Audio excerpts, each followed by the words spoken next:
Hey, YouTube. Let's do this.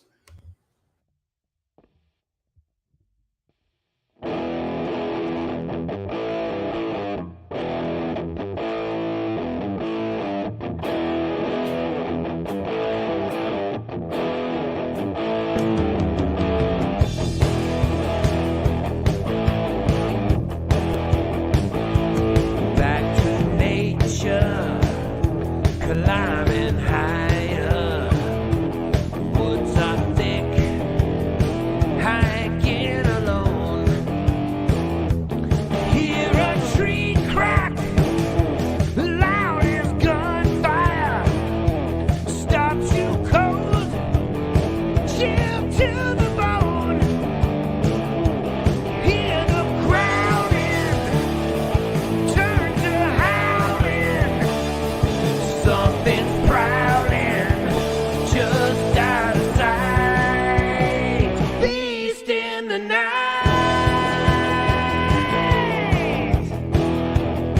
Beast in the night.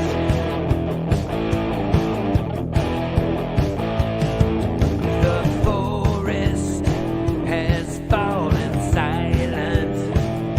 The mountain's dark. The moon is full.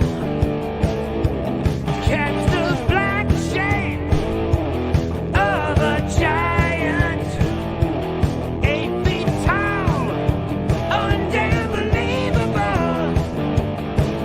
Your heart is pounding, huge steps are bounding.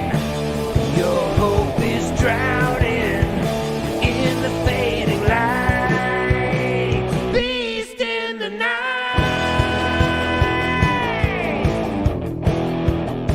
Beast in the night. Oh, hell yeah. Run for your life.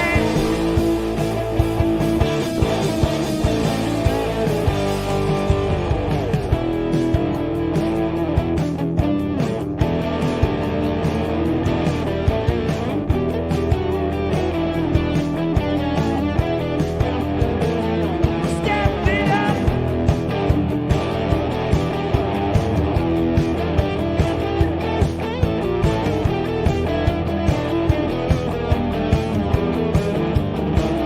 Your fear is growing. Red eyes are glowing. You might die knowing those folks were right. Beast in the night.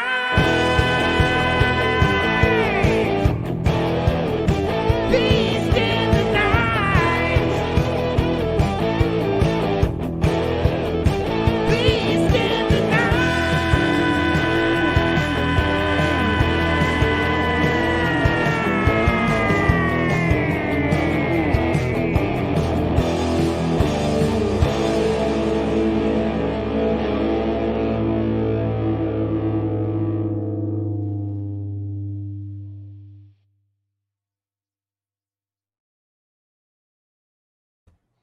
And hey, everybody. Welcome to Squatch Talk. I'm Pat. How's everybody doing tonight? Great to see you all here. Thanks for being here. Appreciate each and single one of you. Real quick. So Ernie's not here. Ernie's got a lot on his plate, and I'm not sure why he's not here. I haven't been able to get a hold of him as we got closer to starting the show. So I'll keep an eye on this guy and just see. Like I said, he's got a lot on his plate, like legitimate, and so it could be a few different reasons. He may show up, he may not. I hope he does. And for those of you who don't know who Ernie is, you've never seen him on here before, he was my original co-host. So if you dig way, way, way back into the depths of Squatch Talk, the very first 13 shows we did, audio only, me and Ernie. and the first, God, at least 5 of them was just me and Ernie. Like we were sitting around a campfire talking about Squatch.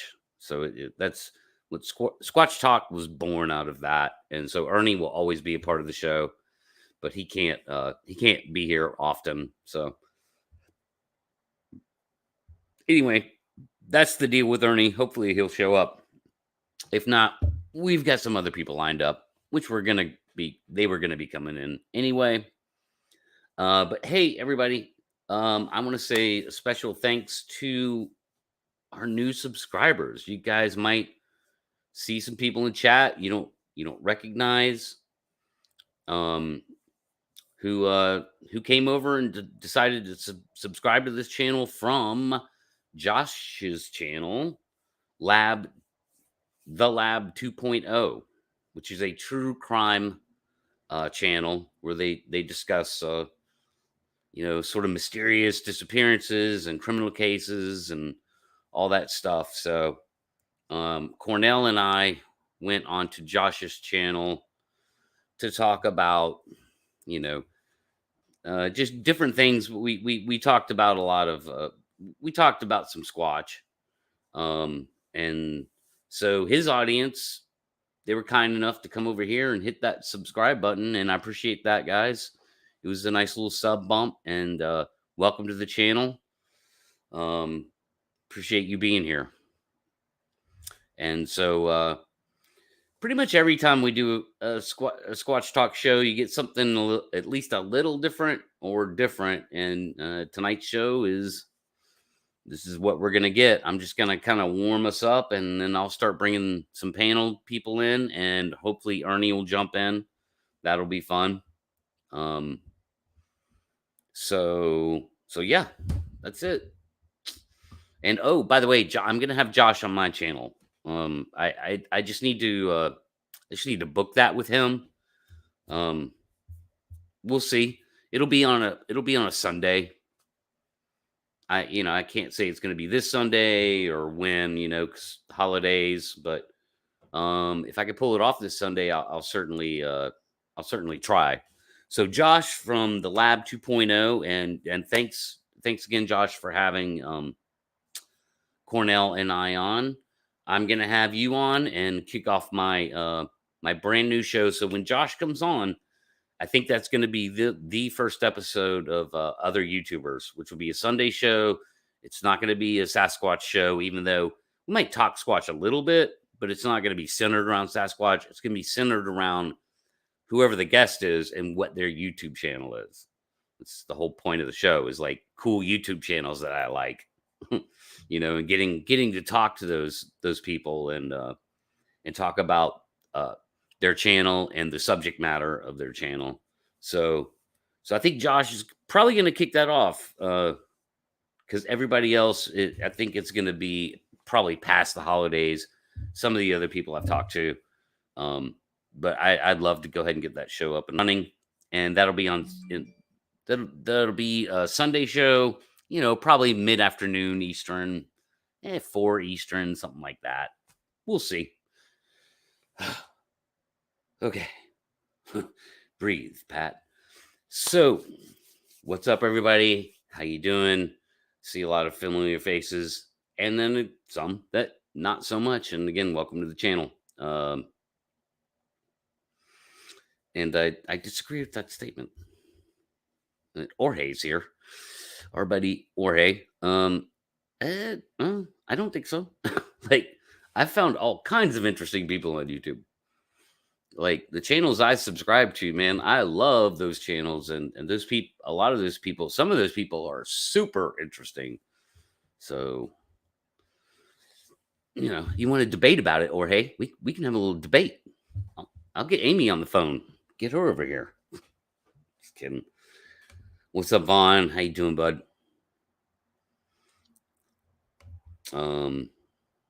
Barb, Michael, Eric, Sandra, Lester. Ooh, I gotta go way back. Robert Walker, what's up, buddy? Brian and Chewy go hiking. I still want to meet Chewy. I want to meet Chewy.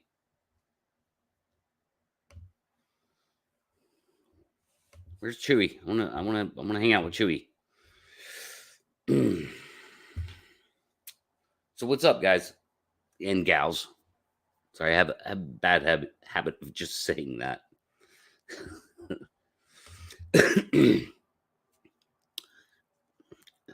Whatever, Jorge. No, I'm not. I'm not combative at all.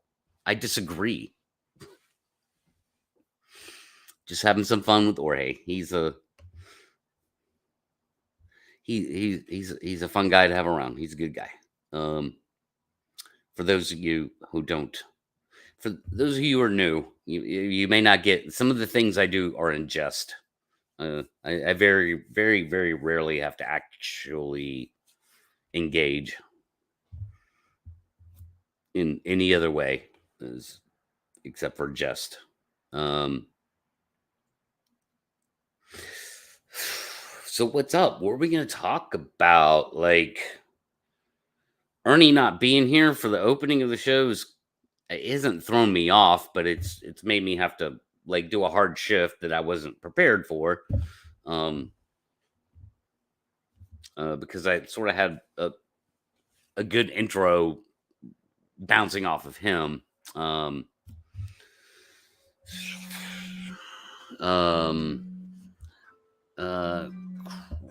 and this really sucks. Dang. Hold on, guys.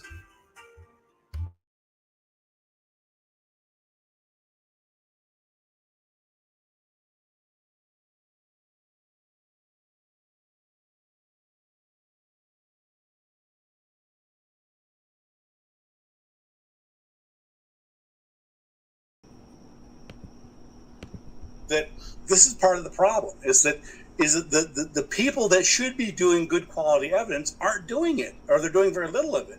And the people, and including many skeptics, such as myself, the late Daniel Dennett, and others, were trying to help the Bigfoot community get better quality evidence, right? I'm not on your show to dismiss and debunk Right. Bigfoot. I'm here to try to encourage people to do better quality evidence, so that way next year and next month, 10 years from now, people can say, well, you know, either the evidence has not improved, that is, maybe there's no Bigfoot there, or whatever methods they're using aren't working at all. And so, I mean, that's the problem here, is that if these creatures are out there, then whatever methods are being used, such as the Skookum cast, aren't working. Not working, guys. We can all agree on this is not working. Whatever you're doing to find Bigfoot obviously isn't working. Why? Because we don't have one. So whatever techniques you're doing, whatever you're trying to do, drones, camping out, whatever, it ain't working. Do something different.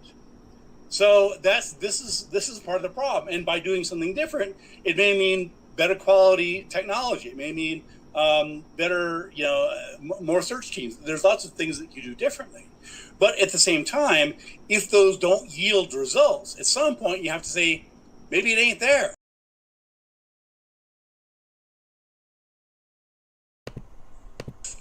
Critical thinking is not incompatible with open-mindedness. On the contrary, it empowers an open mind.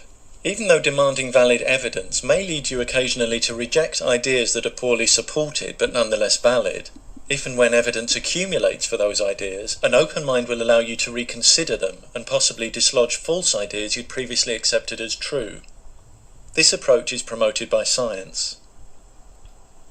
By contrast, when you have an open mind but demand little or no evidence before accepting things, you leave your understanding of reality much more up to chance. Even worse, if you've accepted false ideas uncritically and close your mind to anything that contradicts them, you won't recognize true ideas even when the evidence is overwhelming, and you'll sabotage your own capacity for learning. If you believe in pseudoscientific and supernatural concepts, that's your privilege. If you want to put forward your personal reasons for believing in them, understanding that whoever's listening may have questions or find flaws in your arguments, that's fine. But if you're in the habit of targeting individuals you've never met and suggesting they're in some way deficient just because they don't believe in these concepts, If you reject conflicting evidence and counter-arguments without consideration, but demand that others accept your arguments and what you regard as evidence uncritically, not only is that closed-minded, it's controlling, arrogant, and presumptuous in the extreme. More importantly, when you're trying to make it seem unreasonable for someone to want evidence before changing a significant attitude or take a significant risk, the mere fact that your claim requires a suspension of critical thinking should indicate it's not the other person that needs to demand less evidence, but you that needs to demand more. Before presuming to advise others to be open-minded, think about some of the widely accepted ideas you dismiss without consideration. You might need the advice you're dispensing far more than other people. Remember too that an open mind that demands little or no evidence for ideas before accepting them will let in an awful lot of rubbish.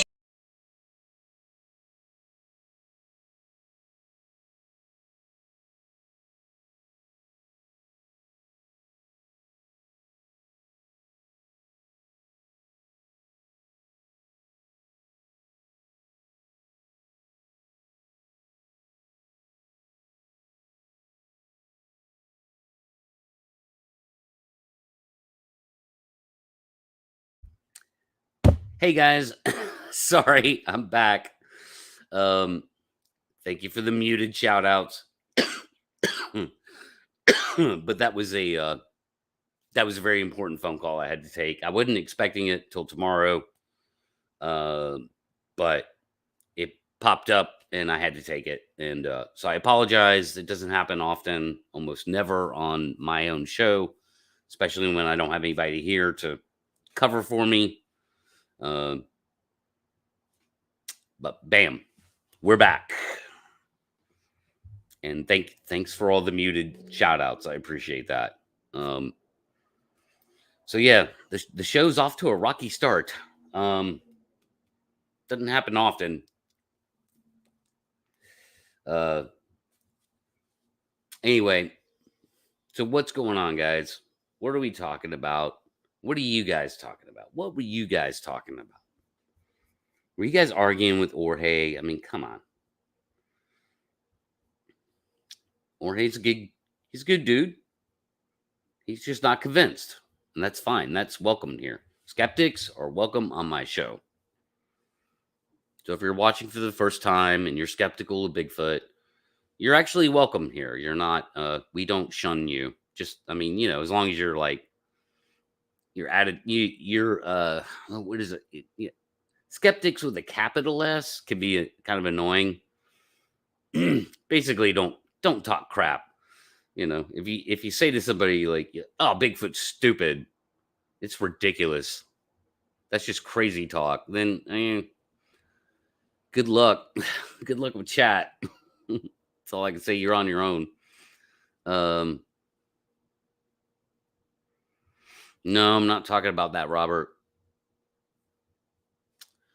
Those bases have been covered in other places, and I'm not going down that road.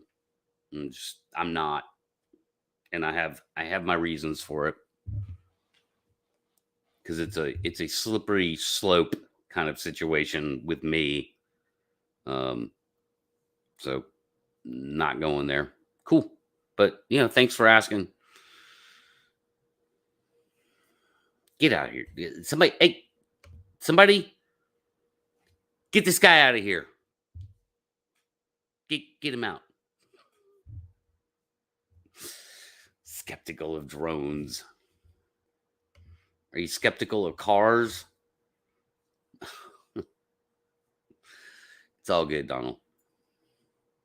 At least you didn't say I look like Janet Reno.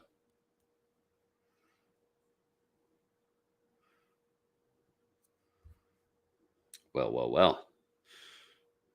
That's a good question. Yo, Pat, let's talk future. All right. I'm all ears.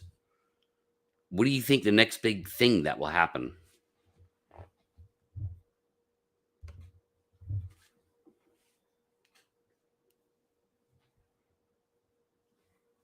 Drones. Drone observations. That's what I think is going to be the next big thing. Unless grandma hits one tomorrow and somehow it's actually the bodies drug into town properly. Like, barring that, like, as far as us being proactive and not just reactive or lucky, the next big thing that's going to happen is actual observations will be had. And hopefully not too long into the future here, in the short term, not the long term. So that's my answer to your question.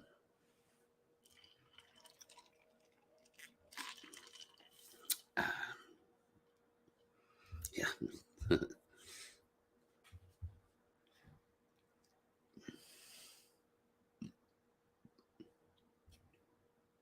I'm not sure what this means. Good. I guess it's a good drone question. Drone observation would be awesome, but are they as cloaked from above? What do you mean by cloaked? You mean like just their sort of their natural ability to, to sort of hide from us in a linear environment on the ground? Or do you mean cloaked, like woo, cloaked? They can't hide from it. If they're flesh, I'll say this. If they're woo, whatever. If they're flesh and blood, they can't hide from a thermal drone in this time of year in hardwood environments. We'll see them. We will see them.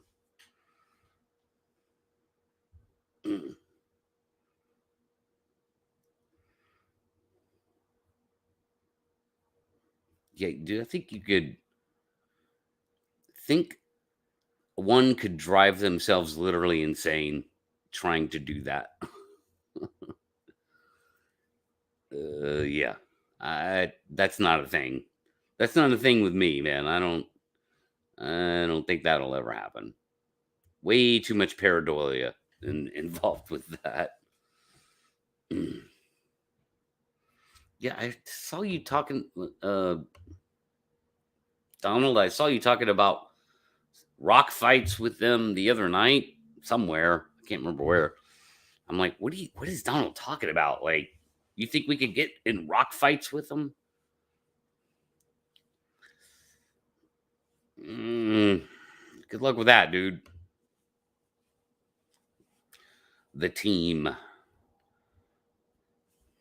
Here's my thing, and some of my guys might get a little perturbed at me about this.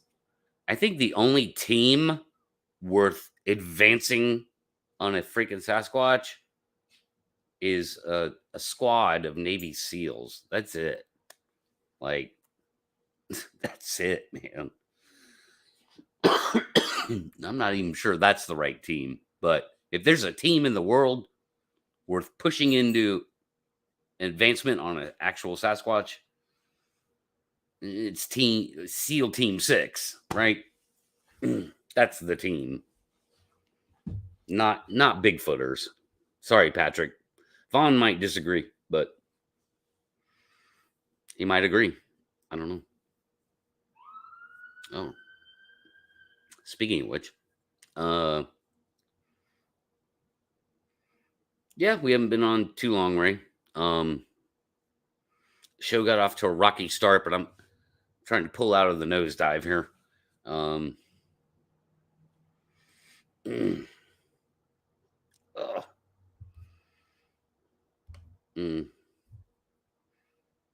I there aren't any Navy SEALs looking for Sasquatch, so we don't even know.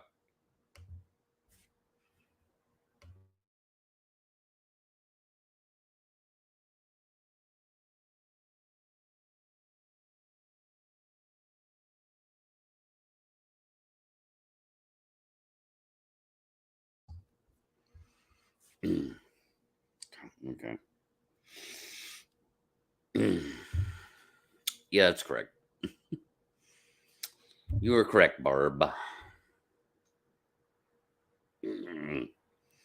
Break out UFO footage. I do have some. I don't. I mean, I don't call it. I don't know. It kind of is I mean, it is UFO footage, but it's in the category of orb.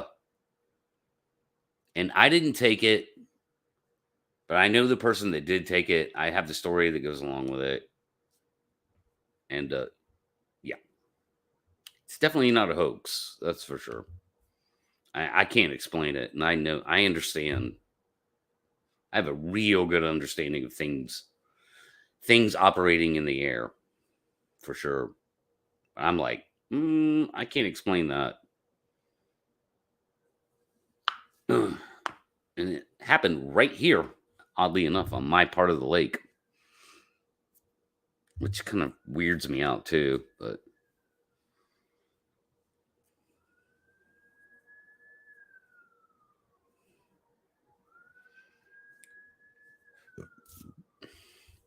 well, dude, okay, Donald, but I mean, what do you're talking about invoking a physical confrontation with a Sasquatch that could probably throw a rock harder than any slingshot we have. Why would you want to do medieval caveman style combat with a Sasquatch? Like, why? You're not going to win that fight. Oh, great. No, I don't. I don't live in the hood. I live in a remote area of North Georgia on a lake. Those are EMS vehicles.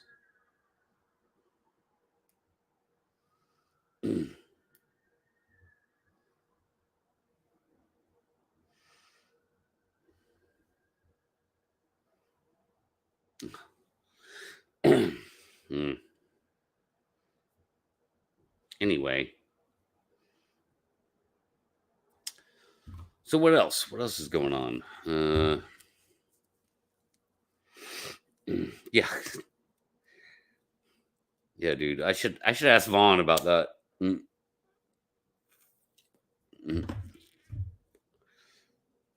Like, yeah, Vaughn, like, so Vaughn, what do you think about getting into a slingshot rock throwing war with some Sasquatches? Just curious.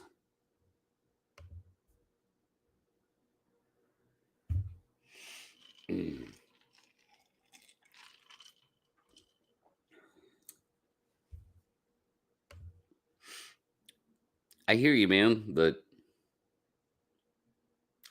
I mean, I don't know. Maybe throwing rocks at them is better than shooting at them. I'd say that. You know, I'll give you that. I'll concede that point. Like that's more of a primitive form of like it might get their attention in a weird way. Like, oh, humans throwing rocks. What the hell? Like, you know, they might feel like they're dealing with a more primitive form of human. So I don't know. Maybe you're onto something. The more I think about it. I'm gonna reserve full judgment, but Vaughn has weighed in. Vaughn just says no. Like, no, don't do that.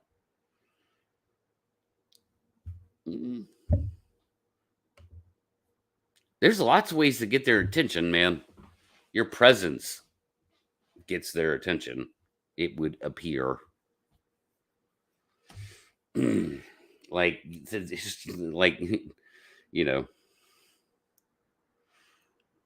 it's not like they don't know when people are around, you know, for the most part. For the most part. It's certainly not easy to get the jump on them. And if you do, it's just a coincidence. It's not because you're some badass or something.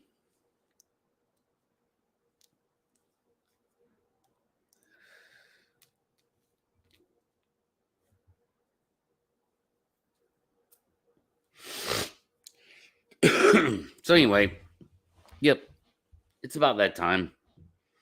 I have I've been shooting the shit with you guys for a minute here.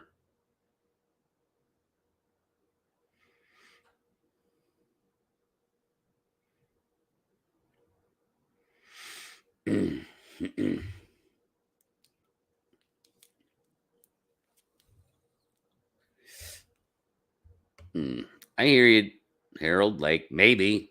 And that's all technique with people like that, major league pitchers. That's all technique and some in power too, but mostly technique.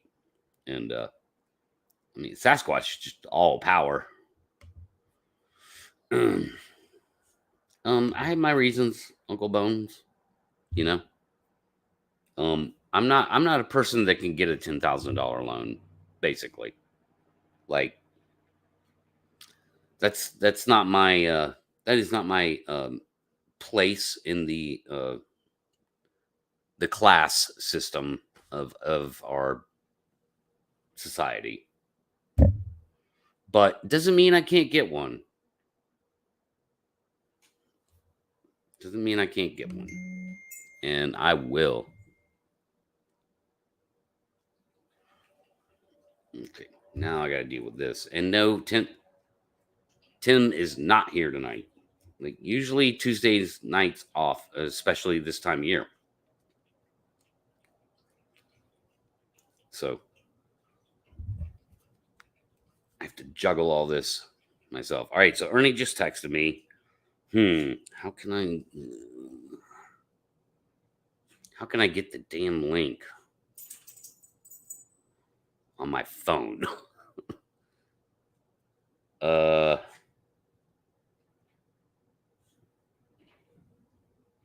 guess I could just letter for letter it, huh, guys?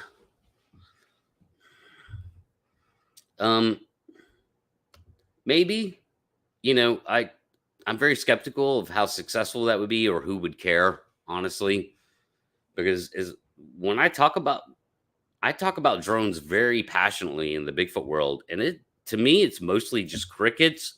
It's either crickets or criticism. Everybody wants to go, oh, they'll hear it. What?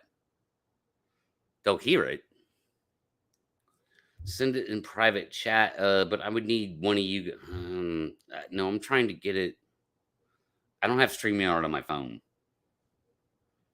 I'm just gonna have to actually type down the freaking URL. But I'll have to. I don't know how much I can talk. Hold on, guys. I'll try and let's see. Okay. Most of us are. Yeah, you're right, and thank you for admitting that. It is with drones. It is pure ignorance, and that's fine, dude. I'm not ignorant because I'm a freaking drone pilot. Like, it's what I do, And I don't have toy drones like these up here on the wall. Those are toy drones that I do like to fly, toy drones, and just have fun with them and chase the dogs and stuff. Like, that's hilarious. It's fun. But I got a big boy drone, like big kid, full powered commercial grade drone. It's no toy. I'm gonna invite you guys anyway, Matt. But I just need to StreamYard. I literally have to type this down. .com, and don't let me say aloud the rest of the URL.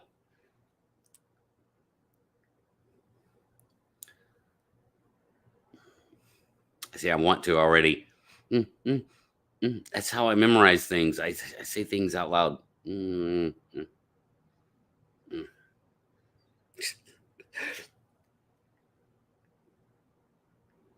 Hold on, guys. What a weird show. So to the new subscribers, this is not a typical show. Usually we things run a lot more smooth.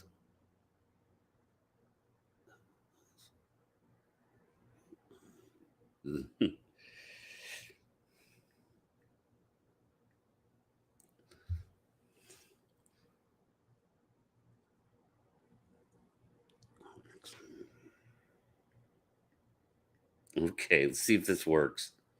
I want to get Ernie in here. Damn it. Now I'm on a mission.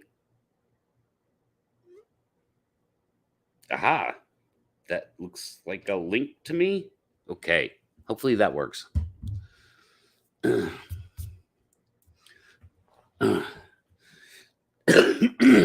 right. What did I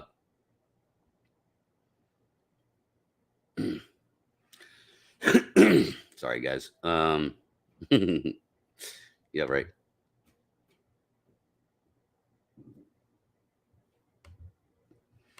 So another good question. Why can't I equip that drone? Because it doesn't have, it needs a thermal camera, and you don't just take the kind of drone I have that's all proprietary with the camera system and everything it is.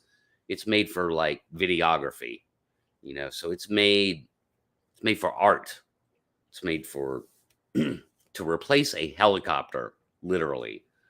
And you don't just slap a thermal camera on that drone. It's better to buy a drone that has that comes like sort of proprietary thermal camera with it, all in one package. You can Frankenstein other drones. It's still expensive though, no matter what you do. So the drone that I want costs 10 grand. And the reason why it costs 10 grand is because it's a $2,000 drone with an $8,000 thermal camera on it. So,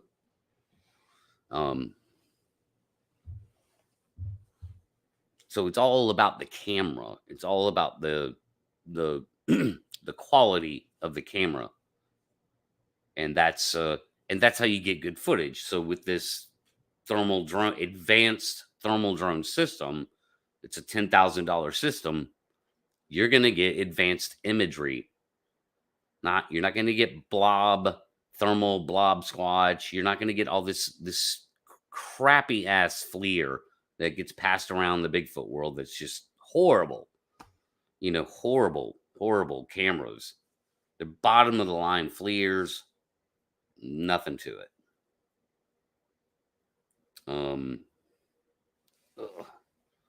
Yeah, I don't have super chat. Cornell. I don't think you can engage that stuff till you get to, like, I think that's one of those 1,000 sub barriers that you could turn on super chats, and then I can get the OBS software then, and we, you know, get little, thanks for subscribing in real time, all that fun stuff. Bling, bling. And I do. I mean, of course I want to get to 1,000 subs. That's really no.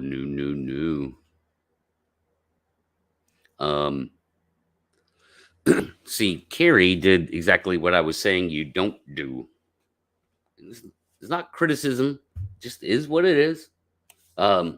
Carrie Frankensteined a crappy thermal camera onto a DJI Mavic, and he didn't even have a gimbal on it. And the gimbal is what allows the camera to do this, look straight down or out forward, so you can always, whatever angle you want.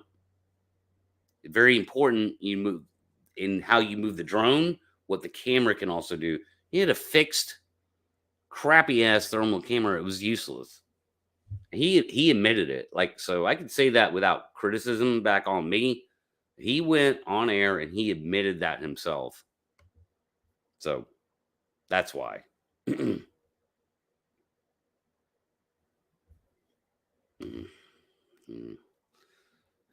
I don't know. I don't know what you're talking about, Vaughn. I don't. Maybe rephrase that statement because I don't understand. But yeah, that thermal drone he had was crap. Literally useless. You'd have been better off with a $2,000 Parrot drone, $2,000 thermal Parrot drone, which doesn't have like a great thermal camera on it, but at least it has all, it's all proprietary. It all works the way it should.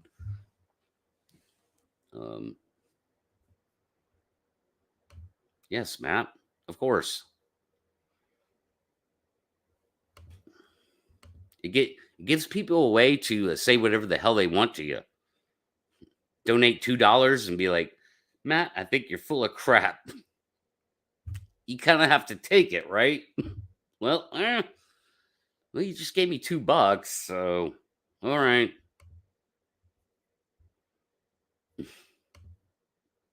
We'll see. We'll see if Ernie shows up. Otherwise, I'll start sending out links here in a minute. Because contrary to popular belief, I get sick of hearing my own voice. Okay, well, I'll check that later.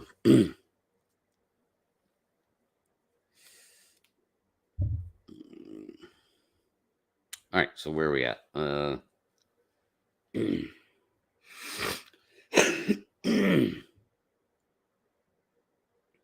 Any other drone questions?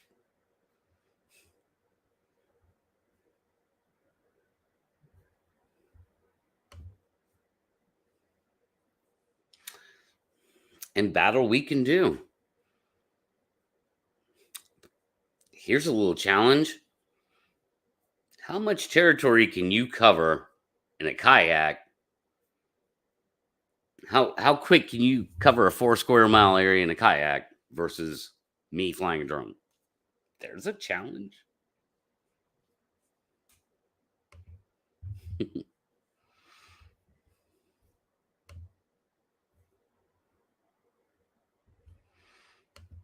And that is true. They take about half of Super Chat.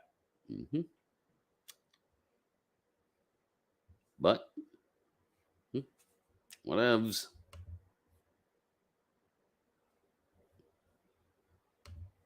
It depends. It depends, Cornell. Like, I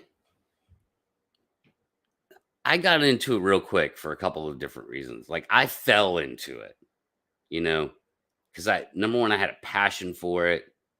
I've always had a passion for aviation. I played video games my whole life. The controls are very similar.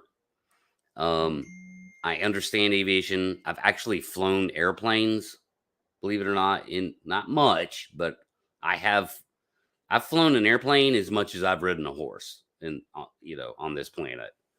I probably have more time in an airplane than I do on the back of a horse. So I just fell into it, and I'm an artist. I've been an artist my whole life. I have artistic brain. So I just kind of fell into it. Like, for other people, I don't know. Drones aren't too difficult. Like a GPS guided drone is not very difficult to control. It's very precise. So yeah, it just depends. But I fell into it like real fast.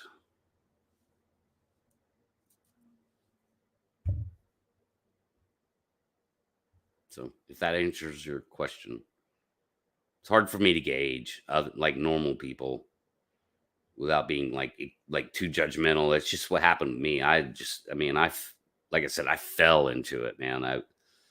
I embraced it like day one.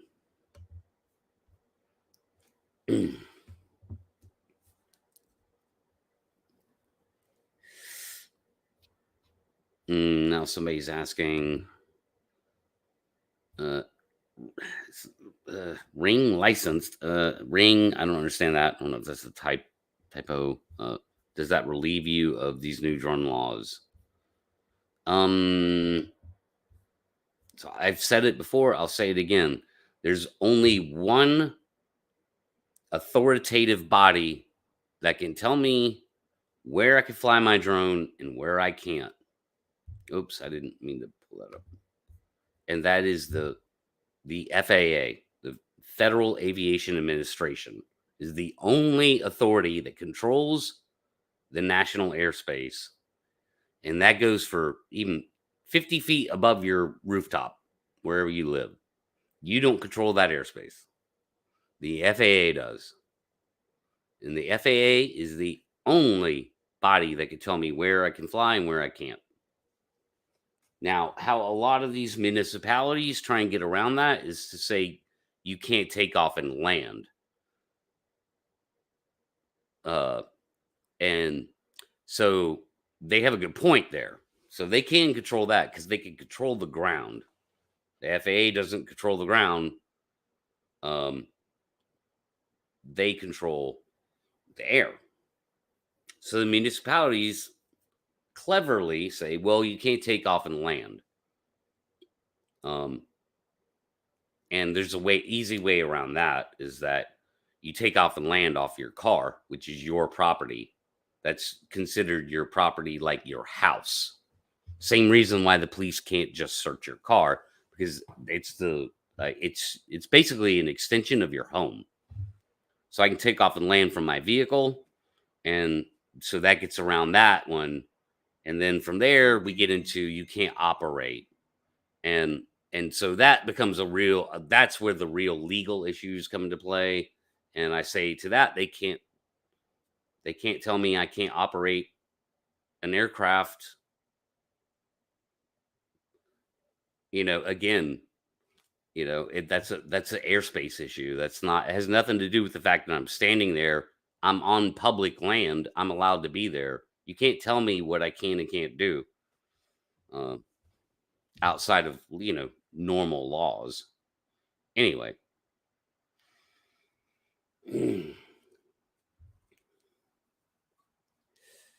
I know. I mean, Brent wants to fight me like to death on this, dude.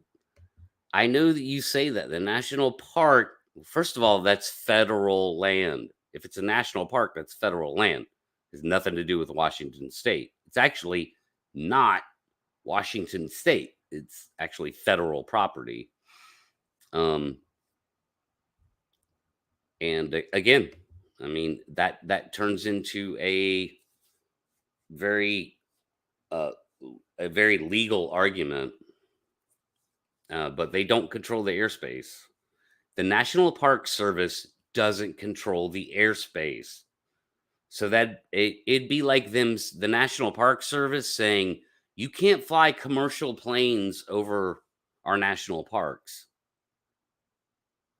They can't do that. Nor can they tell me that I can't fly my drone in that airspace. They have no say, literally. Dude, I've told the Army Corps of Engineers to go screw themselves because they say I can't fly a drone over Lake Lanier because they control Lake Lanier. Okay, I don't think Arnie's going to show up. They don't control Lake Lanier. I mean, the Army Corps of Engineers does control Lake Lanier. And they say, you're not allowed to fly drones over Lake Lanier. And I say, you have no say. And there's nothing they can do. Nothing. They can say it all they want. It doesn't mean they can actually do anything about it. So that's how it works.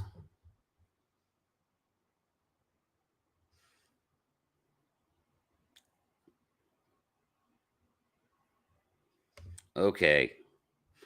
So in that situation, good question. Guess what happens?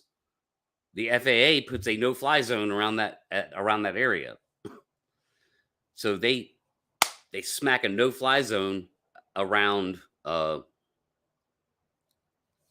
uh, around the stadium. Same thing already exists in certain parts of DC.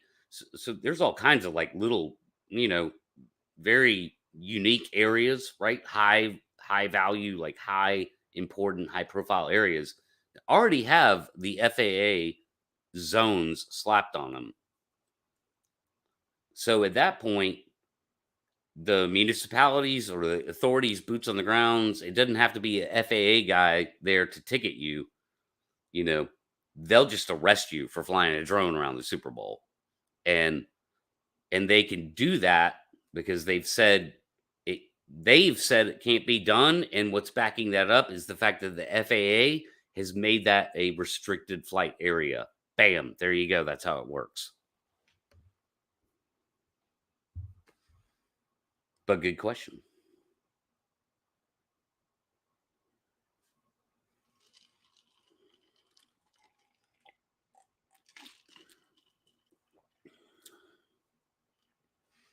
Again, I mean, look, a cop can an authority of the law can walk up to you because they don't like the freaking shirt you're wearing and arrest you. You'll go to jail. But if that's why that's all going to get hashed out in court. And the judge is going to go, well, you can't arrest somebody just because you don't like the shirt they're wearing. And that officer is going to get in trouble. So yeah, authority can do whatever it wants. But how that hashes out at the end of the day is a different story. All right, so I mean, I could sit here and talk about drones all night, but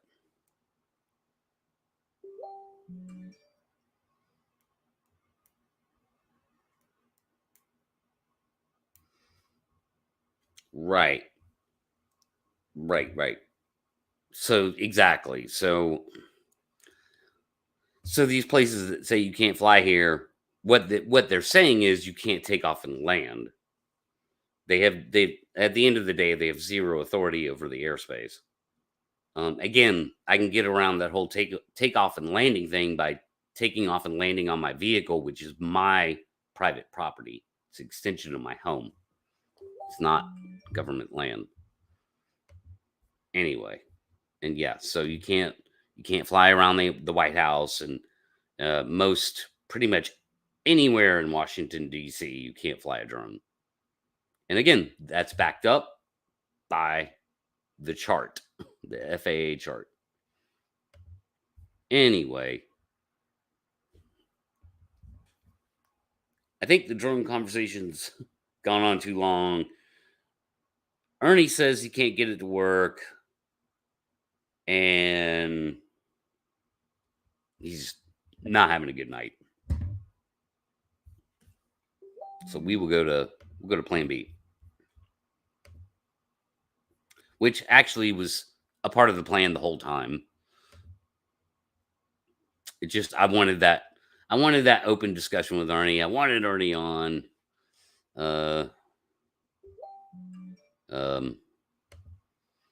That's cool.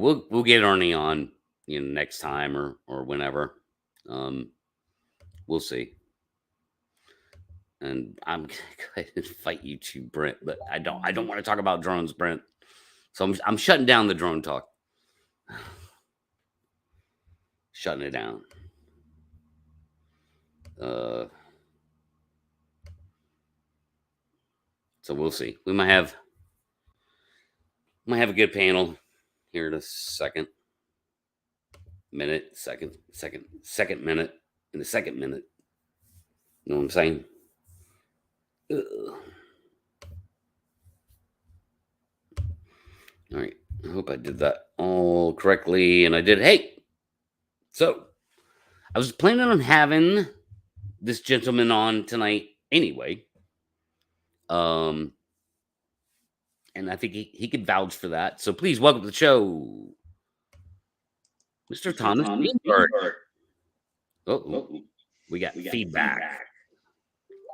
Hello, can you hear me? Yep. I can hear you, but I can hear myself as I Oh, well, wait a talk. minute. Let me put the headset on. That usually takes care of that. Yeah, definitely. I hate these bloody things. Because it's hard. It's so hard to talk when your own voice is echoing back at you.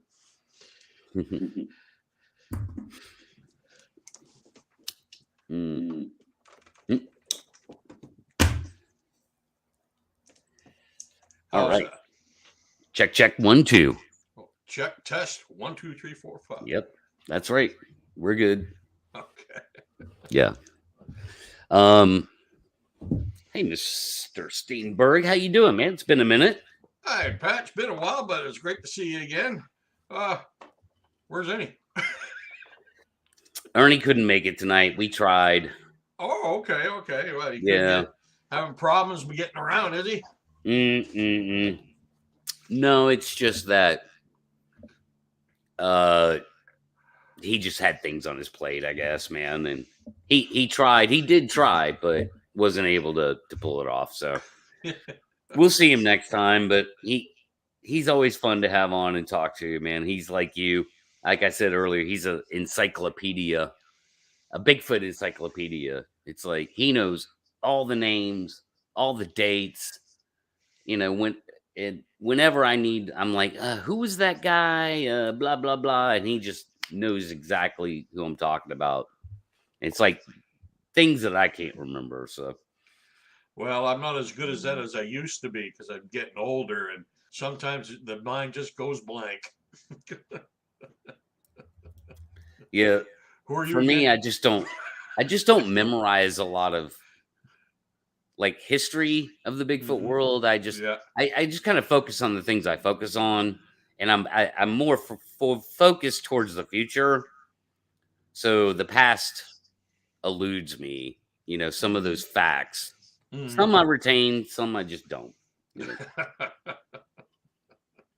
But it's good. It's always good to have people like you and Ernie around, and others that know these things and can rattle them off if you need to know what you're trying to dip back into to make a point about something or whatever. Mhm. You know. Mhm. Yeah. So what are we talking about tonight? Oh well, I've been talking about drone laws Oh, with the good chat God. for probably too long, longer than I should have.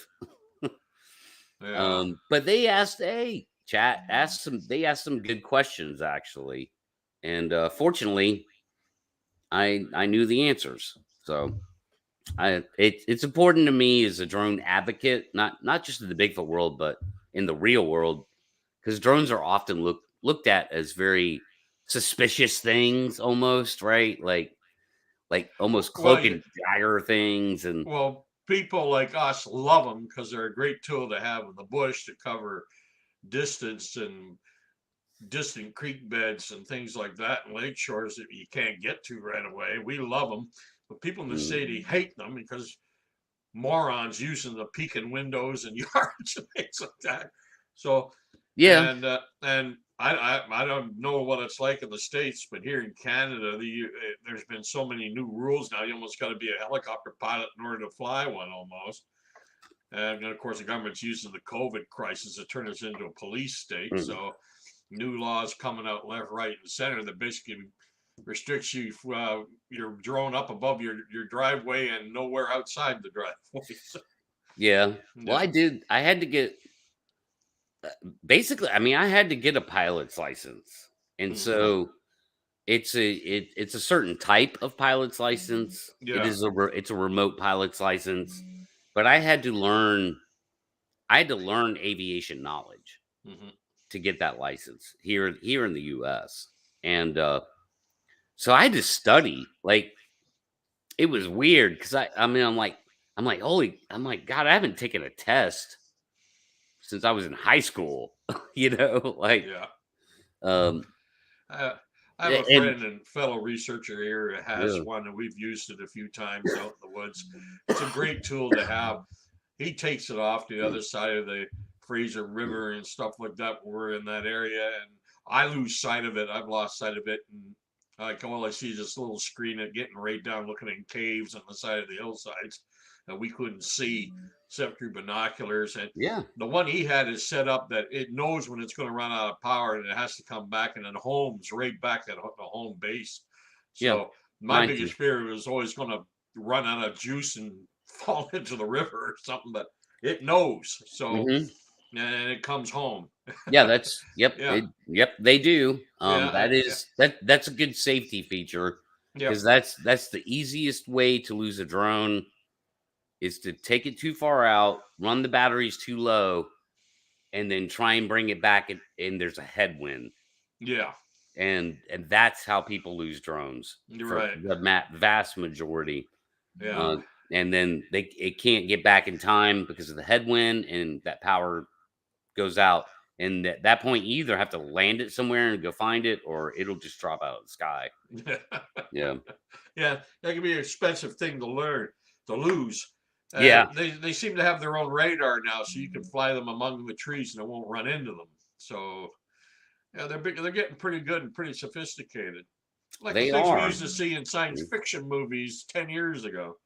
Oh, I know. Like Yeah. I could have never, when I was a kid, Thomas, I could have never dreamed of having this kind of power in the air. Oh hell, I still can't believe I could talk to you face to face and see you. Yeah. I mean, yeah, right. So yeah, we are. We're Star Trek in here. Yeah. The Klingons are coming. But yeah, I could have never, like, in my wildest imagination as a kid, and I mean, I loved aviation from as far back as I can remember, and I always wanted to fly, and I have flown. I did get to fly, but I never got to become a pilot until now. Now I am a pilot. It's just a different kind of pilot, Mhm. and I kind of like it, because I don't have to deal with a bigger aircraft, and I can't get killed flying around, so Mhm.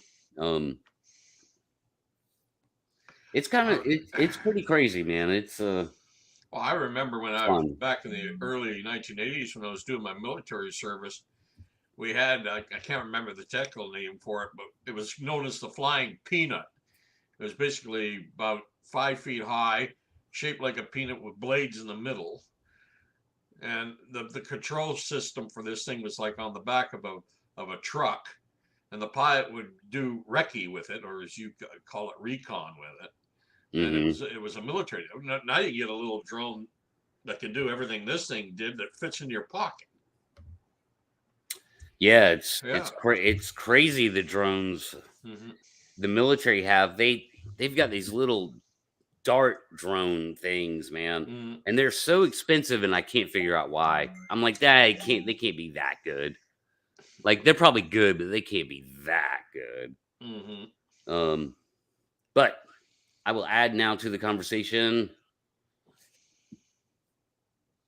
one of everybody's favorite panel members, I'll say, is Mr. Brent Dill. What's up, bud? Oh, hey, man. Checks in the mail, Pat. All right, For that one. Cool. Sorry, I don't have a cool, flashy intro for you. I wouldn't want one. Yeah, okay. All right. Hey, Well, speaking speaking of, it. hey, speaking of drones, did you see the one that you can actually fly in? Yeah, that's actually kind of silly to me because we've had small manned aircraft for a very, very long time, like really long time, that are actually way safer than I don't know that. these That looked kind of pretty cool. yeah, like. So the paranormal breakdown guy, he actually made the really good point about this with the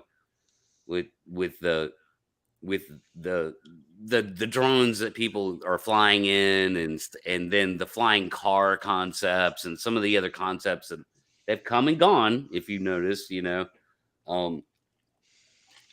like, we got gyrocopters and they're 10 times safer than any of these things, and they are. because they'll auto gyrate if you like something goes wrong in your gyrocopter. The blades are big enough to where just moving down through the air is sort of like a parachute. If that Yeah, makes man. sense. I always see those. I'm like, geez, I hope that blade doesn't go down or they don't stand up and boom, their head's gone. Yeah, but I'm talking about the like almost like goofy looking gyrocopters, man. You know what I mean? Like just a one seater personal Yeah, helicopter. that's Like what I'm talking about. Yeah, open cockpit. Plus we have paragliders, and you can actually navigate your way around the U.S. Well, it doesn't really matter for me because I don't like heights, so that's not for me. I'll go up on a 10-foot ladder and be like, "Up, that's it." Yeah, I hear you.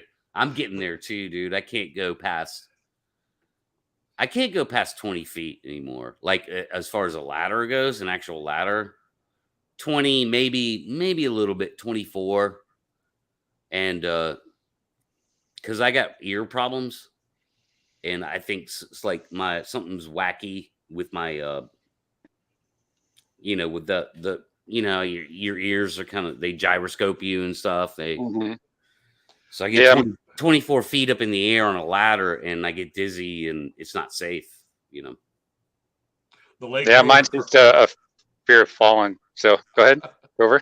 Yeah, I don't want to fall either. Yeah, the Lake Grover Cranch had a small gyrocopter that never got off the ground. There's a picture of him running around through the system, sitting on it in his yard. And I told him, for God's sakes, Grover, don't ever try using this thing or we'll never find you. But I mean, he had little propeller engines on the blades of the main propeller to get it to spin faster. Yeah. Wow. Are you kidding me? This is worse than what Fred Flintstone and Bonnie Rubble tried to use at one time. It basically a 2x4 with an engine on it. It was terrible. Ray knows what I'm talking about. He wanted to use this to go through mountain valleys and stuff to look for the Sasquatch. I thought, oh my God, the first time you try this, you're going to die. Also, paragliders. So like they're are trikes. They call them trikes. So it's like it's a sort of like a why is that escaping me? I just watched a video of a guy going up 17,000 feet in one of those, 18,000 feet, which was, I was reading the comments and everybody's like, you shouldn't do that. You can't do that. And you're lucky you didn't die. But it's a really cool video though. That's way too high. But it's like, it's kind of cool, dude, that like if I had a paraglider or a trike, something like that, dude, I could just go right down the street, take off, fly into the Atlanta area, land, catch a Uber to work if I'm working down there. Like, screw traffic, man. I mean, I don't know. It's kind of neat to me. Not to mention, I just love flying around. I mean, I fly every chance I get, dude. I'll fly in anything except maybe a hot air balloon. I would try it once, but yeah, I just love flying. It's my thing. I did when I was younger, but now I'm happy keeping my feet firmly on the ground. How's things going up in Canada? You guys getting your roads back and getting all that fun stuff? Things are starting to get back to normal here now. Trans-Canada highways reopened. The Lougheed's no longer restricted, but there's still a lot of damage to repair. They say the Coquihalla Highway, that washout was so massive, it probably won't be open again until the spring. And there's still a big hunk of the Trans-Canada Highway missing too, I believe. But was that slowly flooding? things are getting back, and Sumas Flats that flooded because it used to be a lake back in the 1920s, and it turned into a lake again, which it always does. And they've been warning about this forever, but no one ever seemed to do anything about it. It's now getting all back to normal down there now too, but it was an absolute mess here for a while. We were literally cut off from the world in the last half of November. Yeah. That was flooding. I Yeah. take Yeah. it. Okay. Yeah, it was Flooding and landslides, mountainsides coming Right. down, taking out roads, because we had such a deluge of rain over a 5-day period. It broke all the records for this time. of Yeah, year, it was and wild, dude. Yeah, Woo. and it was a mess. It was a mess. And most of the floodwaters in Lake Sumas, it didn't come from the Fraser. It was water trying to get to the Fraser. It was the Nooksack River in Washington that overflowed in Spanx and took all that area out. And of course, the pumping station had a malfunction right when it was needed the most. So, Yeah, Yeah. you're welcome about that. yeah, Mhm. well, that's it. Present from Rivers- America. Rivers are rivers, and mountains are mountains. They're not always stable. Yeah, well, I live close to Oso, Washington, where it's the national, it's the worst landslide in American history Mhm. happened. So I actually have to drive by it pretty much all the time I go up to the North Cascades, and it's such a reminder of how nature can easily trigger itself, and you can be in its path just like that. Be it this, a flash flood, or kind of whatever. But yeah, it sucks. It's the same That's old actually one of my big worries out there is a landslide. I'm not It'll worried about happen again. Bigfoot or animals or anything like that. I'm worried about like the ground just coming towards me. It's like, oh shit. Yeah. It'll happen again eventually, man. Those conditions are just there, No, it is actually happening because it's on Highway 530 up here in Washington, and if you look at Oso, it was devastating. But there's another slow moving slide not far away from it that's even bigger. That's moving. It's already taken half of a logging road out, and down below is like a little neighborhood of houses that's going to be decimated when it goes, which we don't know when. Could be tomorrow, could be next year. I take it they've been evacuated. No. Huh. Yeah, it's interesting if you look at the history of Oso and how it happened and how the community that it wiped out was allowed to be there. It's really interesting because they were warned about it, but they still chose to stay. Well, it's not easy to give up your home. Yeah, it's especially out there. It's a beautiful area. Yeah. I mean, yeah, dude. That happens. Yeah, if you look on, That's the if thing, you look on, man. if you look on Google Earth, you can actually see the slide slow moving happening and how it's just getting worse and worse. And those people are like, we're not leaving our home. Yeah. If you guys want to see a cool video, I got a video from that area from Oso on my channel from a while ago, and I also kind of explored an abandoned house that was left there because of the slide. Interesting. That's a good one. Yeah. It's People crazy keep place. forgetting mountain country, especially Pacific Northwest on the edge of the Ring of Fire. The earth moves. Yeah. Yeah, dude. All kinds of things happen out there, man. Mhm. Like it's crazy. We'll get the occasional earthquake here in Georgia. Hey, you should send a link to Sean. Yeah. Yeah. That'd be cool. Is he even here? Yeah. I think so. Pretty sure. I will. If Sean I think wants he's to come going to on, bed. he I'm can. going to try and drag him on. He's shy. Oh, why? Does he got something important to say? Oh, no. I just, Okay. I like him. Yeah, Well, I like him. well, yeah, dude. I like Sean too. And he hasn't been on the show in a minute. Yeah. Oh, yeah. Like, I remember he was he was one of the first people that jumped in whenever I started doing open mic show, and I actually published the link in stream with chat, which I don't do anymore. And he jumped in. We had a great conversation. And that's how I got to know him. I think that's kind of how he. Actually, I first met Helped him. Sean. Yeah, I first met him when I was down doing a live stream down at this investigation area, I think early this year. You met Sean? Wait, which I Sean are met we him. talking about? Virtually. Something to squatch about? Oh, okay. I gotcha. Sorry. I don't know another Sean. Yeah. Okay. Yeah, Yeah, dude. Like, you just reset my OODA loop. You're welcome. I don't know. I mean, I haven't seen Sean in chat. Sean, if you're in chat, send me an email. Help me out. 'Cause I don't have my producer here tonight. Well, Hook it up, in John. order to get us on the track of talking about the Sasquatch, Brent, is there anything new down in your area, Washington, to talk about? Well, Sean actually is having Shane Corson on tomorrow on his show, and he's a Washington Bigfoot investigator that has come across some interesting stuff. I know the nests are kind of, what they are. That's controversial. I don't think, some people believe, some people don't. But he has a really cool ridgetop hypothesis. But as kind of how it is, it's there's a lot of snow going on right now, so it's really hard to kind of get out to the woods. And I just went over to Stevens Pass, which is up by Mount Baker, this last weekend, and it was like white knuckle driving because it was like so much snow and stupid people driving. Really? Wow. Yeah. So it's just getting dumped here. It's going to be a bad winter, so I don't know. I'm probably gonna have to alter my plans on where to go. I mean, obviously they're gonna get pushed down from higher elevations, so I got to go find out where they hang out in lower elevations. I mean, I don't know. River banks, creek banks, lake shores—that's the place to look. Yeah, kind of follow the game. Opinion, Yeah, but yeah, you're gonna have a tough time with the snow. That's for sure.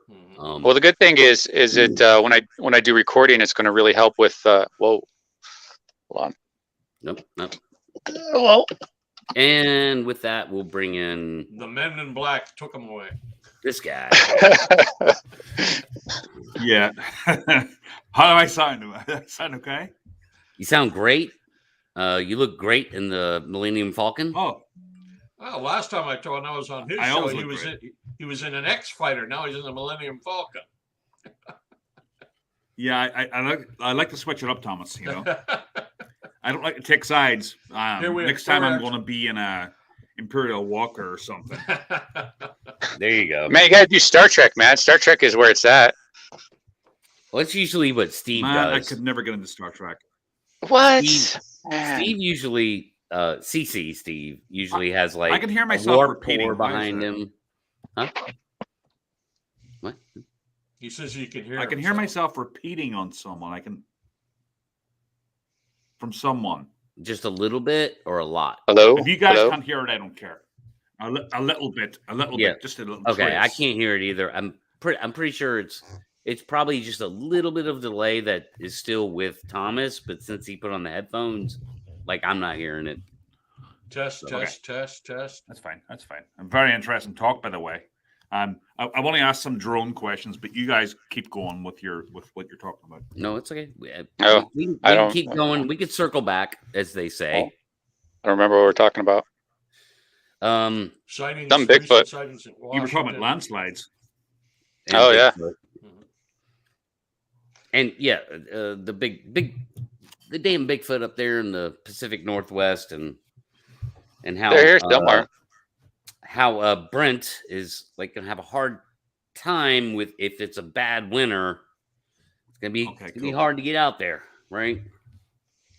Yeah, but I did get some new snowshoes, so I'm pretty excited to use those for the first time. All right, so well, give us some good Steve Istal type, material, man. And I was actually thinking about doing some parody videos of his, and she said they're really awkward. She said they're really awkward and annoying to use. Maybe because they're too expensive, she won't buy them for me. Are they awkward and annoying to use? Snowshoes? Oh, I mean, you got to get used to them. I think there's in waist deep snow. I thought they were like tennis rackets. I mean, they're essentially tennis rackets, but I mean, you definitely don't want to try and outrun a Bigfoot in one of those. Well, I think there's a learning curve there, Cornell. Yeah, right. Mm-hmm. I thought you just strapped them on and just walked through the freaking woods. It'll be more annoying not having them in waist deep snow. No, yeah, for sure, man. It's so cold. She said that they're like as bad as cross-country skis, where you have to actually get used to them. I didn't know that. I thought they were just bigger. Sounds like she's trying to talk you out of them. It sounds like it, right? It does. But I looked them up and they're really cheap. They're like, you can get them for $50. Yeah. Yeah, I think I got mine from Costco for that. Yeah, I've she's used them been a many cheap times. ass. They're great. Yeah, you just get them online, Mhm. Amazon. Hey Thomas, did you get many bundles of cigar tobacco or pipe tobacco? I got one from a fellow in Texas, Yep. and I've been trying to find him, but his name is Brian Warfield. Yeah, Dave down in knows him. Texas. Dave will tell you who he is. Yeah, well, there are 4 Brian Warfields on Facebook, and not one of them is him. So if he's listening tonight, thank you very much. Your package arrived 2 days ago. I'm smoking it right now. Yeah, Nice. Dave Wilbanks will give you his information if you want to say thanks personally. Yeah. Well, there you go. Where's Dave tonight? Yeah, Dave's in here somewhere. Is he? I Actually, Hey, Dave. He was. I didn't. was. Yeah, I didn't see him. Oh my god. Yeah. Yeah. How's so- things going, Cornell? What? Sorry. How's things going? Fine. Yeah. I mean, very turbulent couple of weeks. Yeah, just personal stuff. Nothing. Well, Bigfoot word's always Yeah, crazy. You know it's how it always is. here. It's always Oh Where my are you God, located, Cornell? I'm in Central Mass. Mm-hmm. And where is that? Central Massachusetts. Massachusetts. Clinton. Okay. Yeah, it's called a place Okay. called Clinton. It's right beside the Wachusett Reservoir. There's a lot of Mhm. nature around it, so it's really nice. But it's too small Mhm. and too confined to have any activity there. I've come to this conclusion myself, but I still like going hiking and figuring out what kind of trees are around and all that kind of stuff. You know, That's It's that's still almost fun. a better. It's almost a I'm- better way to go in the woods is when you know. It's probably not any Bigfoot around. Yeah, I know. Like, for it's me, yeah. less For me, it stress. is. Yeah. Hey, you should have your wife get you a metal Yeah. detector. I had one, but it was like my telescope. I got this telescope and I could see like Jupiter and Mars and stuff, and I had it linked up to my computer, and it was so lame. I could just make out an egg shape on Saturn, you know. And I was like, man, I thought this thing was going to show me like, you know, people living on the freaking planet. You know, it was going to be that close and nebulas and stuff. But it's like the drone thing. You really want to spend money on telescopes, right? But what was the question again? Metal I don't know if detector. there was one. Was there? Oh, yeah. Metal detector. Metal detector, yeah. So I got one, and I just you can't use them in national parks, right? Just like drones, Mm. they seem to Oh, follow you the can't same use- rules. And You can't use metal I don't know. detectors in national parks? No. Probably. I don't think not. so. Wow, Probably I did not know that. They don't Wow. want. You can use them on beaches. Yeah, they don't want. Hmm. Like, there's a few things. There's a few things in national forests that are sort of no, like ginsenging and Yeah, there's a lot regulated. and, yeah, precious metals. So looking for basically Ginsenging. looking for gold. You know, Mhm. because like that could turn into like a real operation if you allow it. You know, sluice mines, things like that, right? You know. Oh, yeah, you can get a permit for it. Probably. Oh, no, you can't. Yeah, my buddy does it. He actually showed me how to do some gold Well, I panning. respect- A I lot of work respect for it. no money. Okay, but it probably comes with some regulation saying, yeah, sure, Oh, I'm sure the permit, yeah. you can pan for Yeah. gold, but you can't start digging out big trenches around, Yeah, you got to get a permit to mine. Yeah, right, to actually mine. So yeah, Yeah. I totally respect the national forest rules because they get it's a gift to us from the government for once, and so I totally respect Well, it's everything technically, that they ask us to do. I don't go there. yeah. technically it's the I know- Native American land. I heard somewhere in places in certain parks like Gettysburg and old battlefields and stuff like that, they don't want you prodding around on things in case it's unexploded ordnance. Possibly. Yeah, I mean, it may be 160 years old. You know but it that- still go off. Thomas, that there are still teams. working 24 hours a day in France, still diffusing World War II bombs. It's Holy a 24-hour War a day Yeah, and World War One as well. Yeah. thing. Really? Yeah, They're the still area out around there Ver- diffusing these bombs on farmers' lands. Yeah, there's actually thousands of people die every year due to unexploded bombs. Yeah. The area of Verdun. Verdun, the huge- Somme. Yeah, the Verdun. They're not allowed to dig. They're not allowed to do all kinds of things because the whole area is considered poisoned. Wow, that's amazing. That's So sad. that's a way different kind of like world, because that was a relatively recent war, you know, compared to the Civil War. And of course, technology had changed, dramatically in that time, 80 years later. And yeah, it's kind of weird to think about, man. I've never thought about, I always thought of Europe as being like, you just kind of go there and see where those things happen. Not any danger there from it, if you were to dig, but you're right. I get it. Well, it's like when you get a scar or something, or you get a piece of glass embedded, which my wife did when she was a teenager. She was in a car crash and she hit the windshield, and she has still pieces of glass coming out of her face, 30 years later.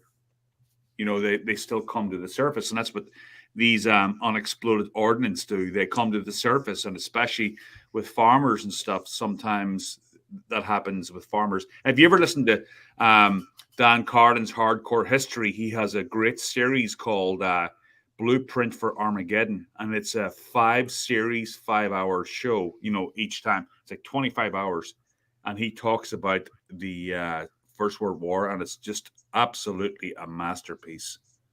Hardcore History is one of the best podcasts in existence. Another one I like, he's doing World War II now, but we just recently went through the 100th anniversary of World War I from beginning to end. And he had a long-going series, what happened this day 100 years ago, starting from when the war started in 1914. Oh, yeah. Go ahead. Is he on Twitter? He's on YouTube. Okay, I think he's on Twitter. I've forgotten his name, but he's doing World War II now because he doesn't want to wait another 40 years to do the story. But when his first show was all from the history of World War I, from the day one to the day it ended, and it was what happened this day 100 years ago, and he went through the whole thing. It was fascinating to watch. Yeah, amazing. Yeah, and I had no idea. To me, growing up, World War I was the Western Front, France, but it was so much bigger than that. And it was literally a world war, all over the place. And everyone's always shocked to find out the Germans didn't start it. Oh, this is a Bigfoot show, right? in Serbia. Serbia. I know. Yeah, I know. That's why I love the Bigfoot community, because we have so much other stuff to talk about. Yeah. Yeah. We probably should talk a little Bigfoot here. Yeah. Even though, let's go. Well, I tried 3 times, but it is a chill stream. I don't know shit about Bigfoot, but we'll try it. Yeah, same here. I just hear they're out there. Yeah, exactly, dude. Join the club. So I don't know. Let's see. What's interesting lately? I'm not sure. most Steve of the posted earlier on his Steve Anderson, Curious Cryptid, what he posted. That's a good subject. What he posted on his YouTube channel about audio. That was very interesting. Yes. That was an excellent video. I've been meaning to talk to you about that, Steve, too. It is, and it's circulating, and it is interesting. Man, Steve has a way of putting together these sort of essay vlogs, if you will. He's the best narrator. And absolutely, his voice is just I'm like, I feel warm and snuggly. I'm thinking about paying Steve to sing a lullaby so I can just play it at night when I go to bed. Right? Yeah. So it is a good video. If you guys haven't checked that out, it's on his Curious Cryptid page, our page, channel. Which I just go to the first comment. I see he's talking to the Lockbeard, but this channel right here, Curious Cryptid. Check out Steve's that's weird. latest video. Yeah. I was thinking that too. I was like, huh. You know, don't know if they did much, but yeah, who knows? Yeah, I don't know. I don't know why the metal detector thing is.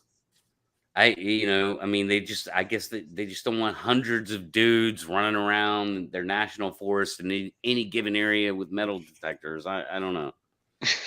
I honestly don't care because I just don't care. I do because I need to find out. Because I want to do that.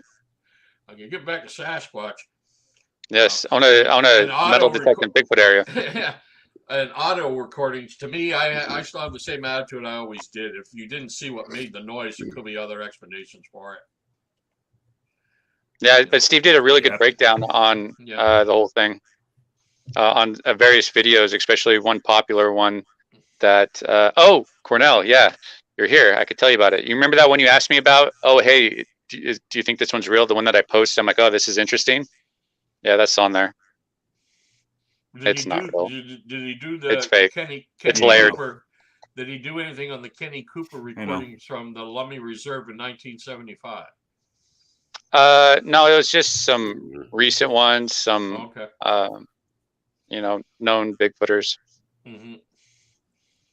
Because someone was just doing videos. I don't know the man's name. I can't remember it. But he can mimic the Sahara sounds almost as perfectly as you can ask. Oh, I saw that. Yes. Yeah.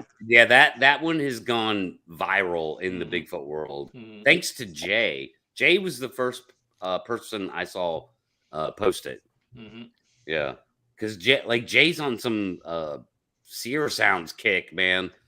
Like almost like it seems like debunk the Sierra Sounds kick. And I don't speak for Jay. It's just it's how it came across.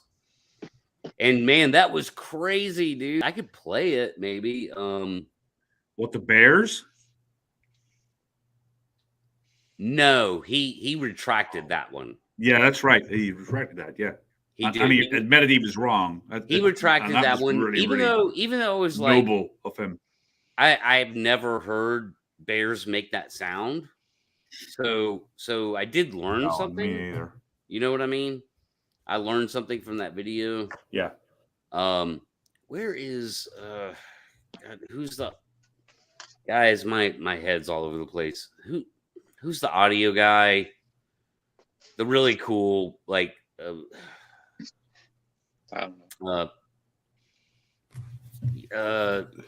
is it Chris? Yeah, it's Chris Spencer. Oh, Chris Spencer. Yeah. So he, like, when he was on my show, I don't know. I don't think I've talked about this on this show. I think I was talking to, maybe you were there, Brent. Chris Spencer, I asked him when he was on my show, and this was like 2 or 3 months ago. I was like, hey, man, what do you think of that, the longest Bigfoot audio ever?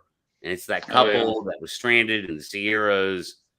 Their truck was broke down, and they were towing a houseboat or something, and they started filming, and all these sound like screams and stuff were surrounding them and sort of passing through the area. You could tell, and they were really concerned, right?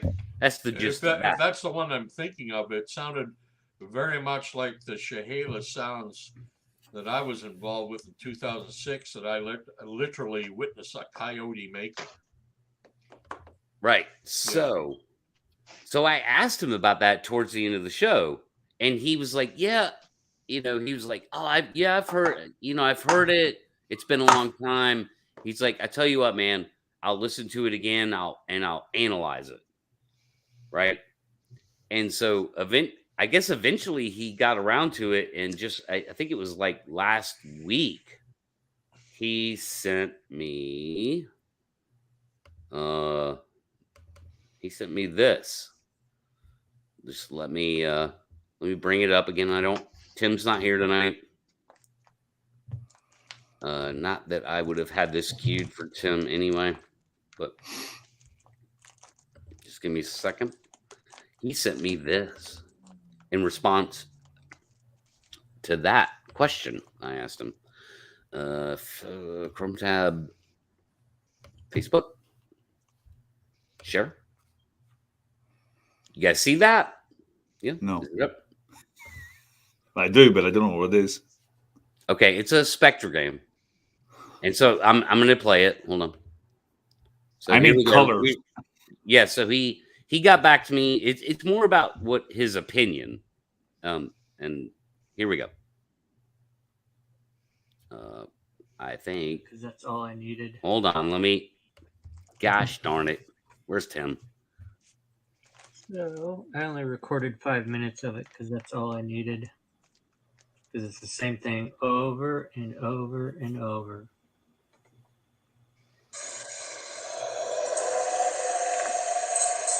What the fuck is that? That is a hound. Yeah, that is, Steve. I've gotten to know hound dogs. There's your dog that not barking. Yes, So you hear creepy. more than one dog. Those are hound dogs, hound hunters.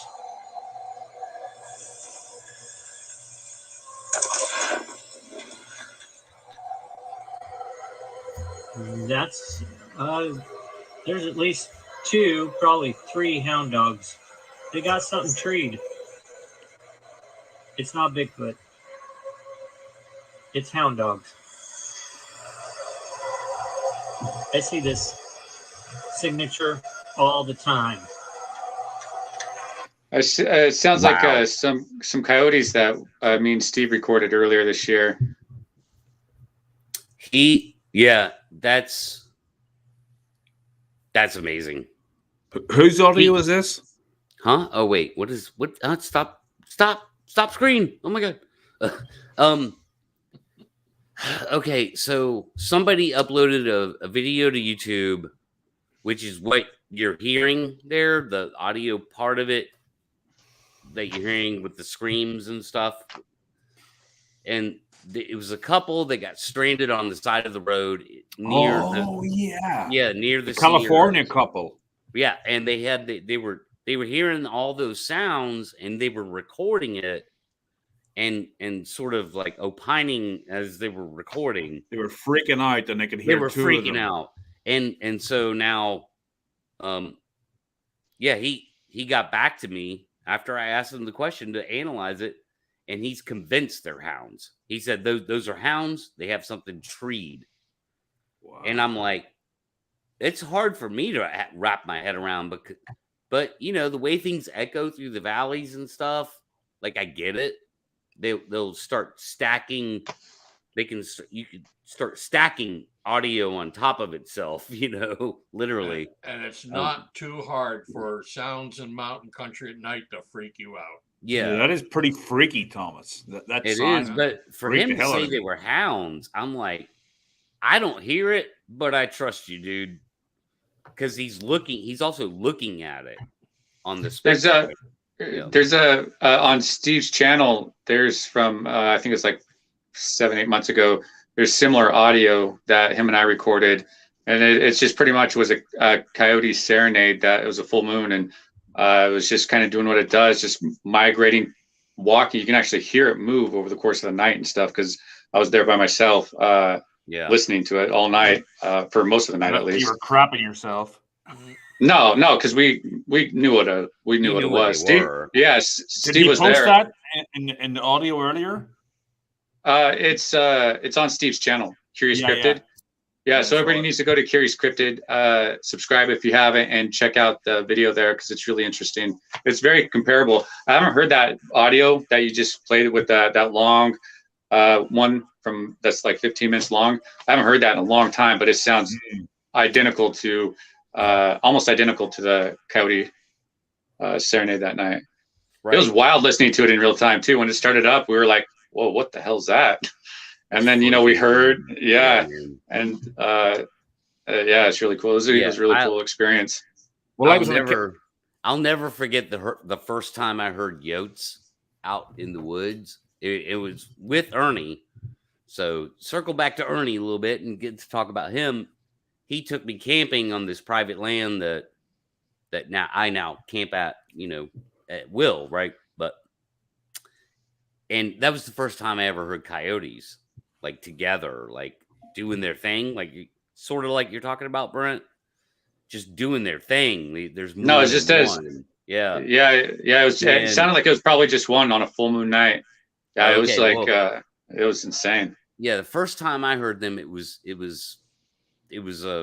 pack of them doing their thing. They were probably they were flushing rabbits or doing their thing, whatever. And I freaked out, dude. Ernie was like, dude, those are coyotes, man. Calm down. And I'm like, what the hell is that? I'm like freaking like it. They are freaky sounding canines. They're just over 150 different sounds they can make. And probably more. That's what we documented. That was the whole thing about the Chehalis sounds back in 2006. We were so fascinated by, because I grew up with coyotes all around me my whole life, and I thought I knew every noise they made, and these were so different. And what happened was this couple said that something was making these noise, and the late John Green suggested to them, well, the next time it happens, put your camcorder out. And he said, why? It's pitch dark. We can't see anything. But he said, yeah, but at least we'll hear what you're talking about. And it did, and they recorded it. And we were fascinated because they were exactly like the Puyallup recordings in 1969-70. They were exactly like the Chehalis recordings in 1979 and the Klamath River recordings in 1993. Recordings that I would have bet money on back then would eventually be proven to be Sasquatch in origin, because we just couldn't figure out what did it. And then that one day, Jerry Matthews and I were out in the flats. We heard those sounds. We went right into them saying, this is it. We're going to see it. And we did. It was a coyote. It looked great. Yeah. Well, I was capping. Yeah. It looked like invisible hands were squeezing this coyote's guts when it let out this incredible cry. And what I think it was is a rarely heard location cry, letting another coyote know where it is, because when a second animal came bounding out of the bush, they both reverted to that familiar yip, yip, yipping type sound we've heard a million times. And it looked like a happy reunion between two puppies. They were jumping all over each other, and off they went happy as clams. But when I announced this at the time, there were so many in the so-called Sasquatch community that just didn't want to hear it.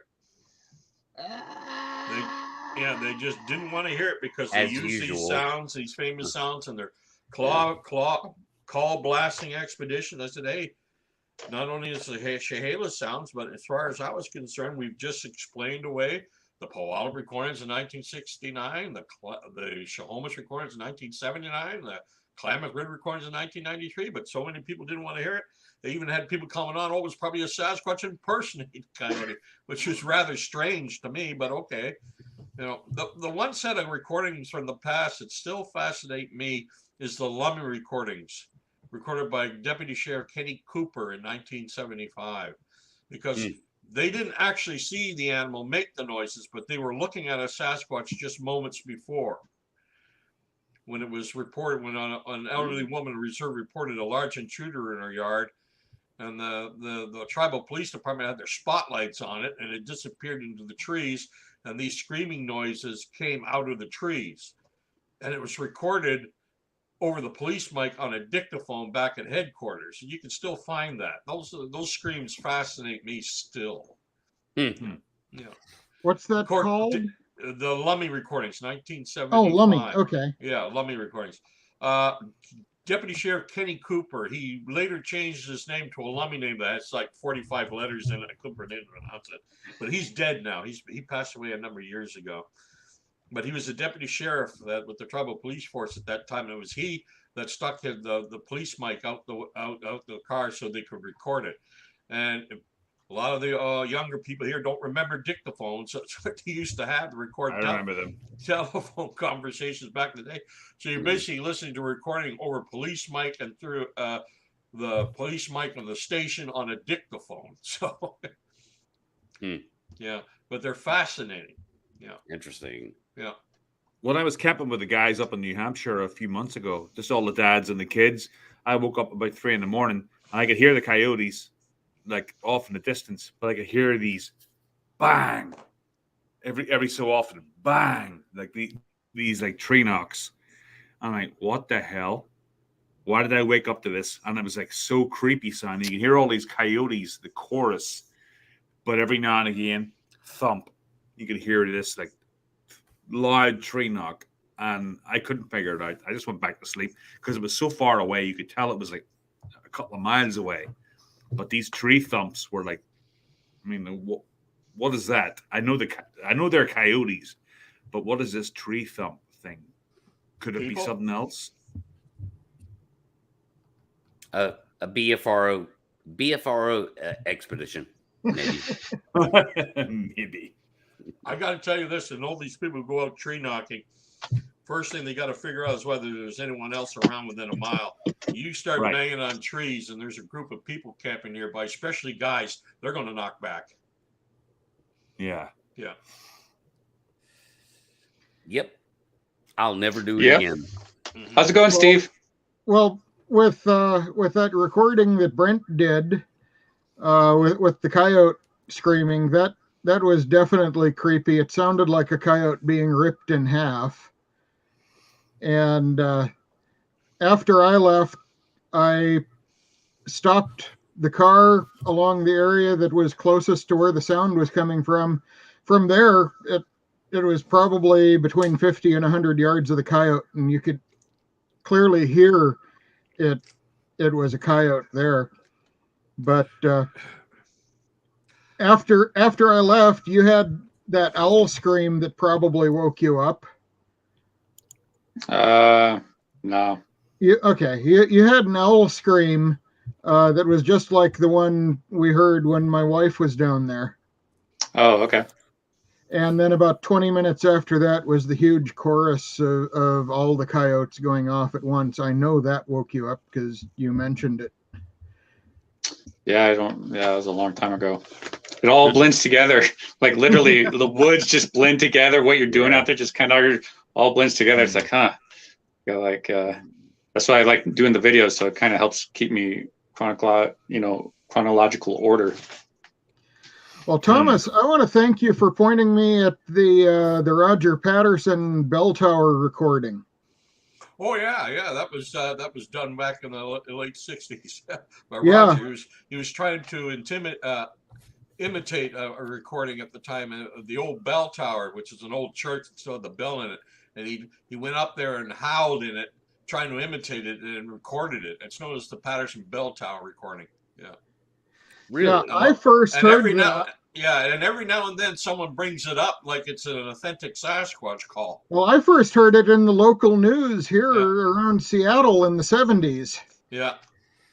Okay. Yeah, so someone used it for hoax audio then. Yeah. And the press ran with it.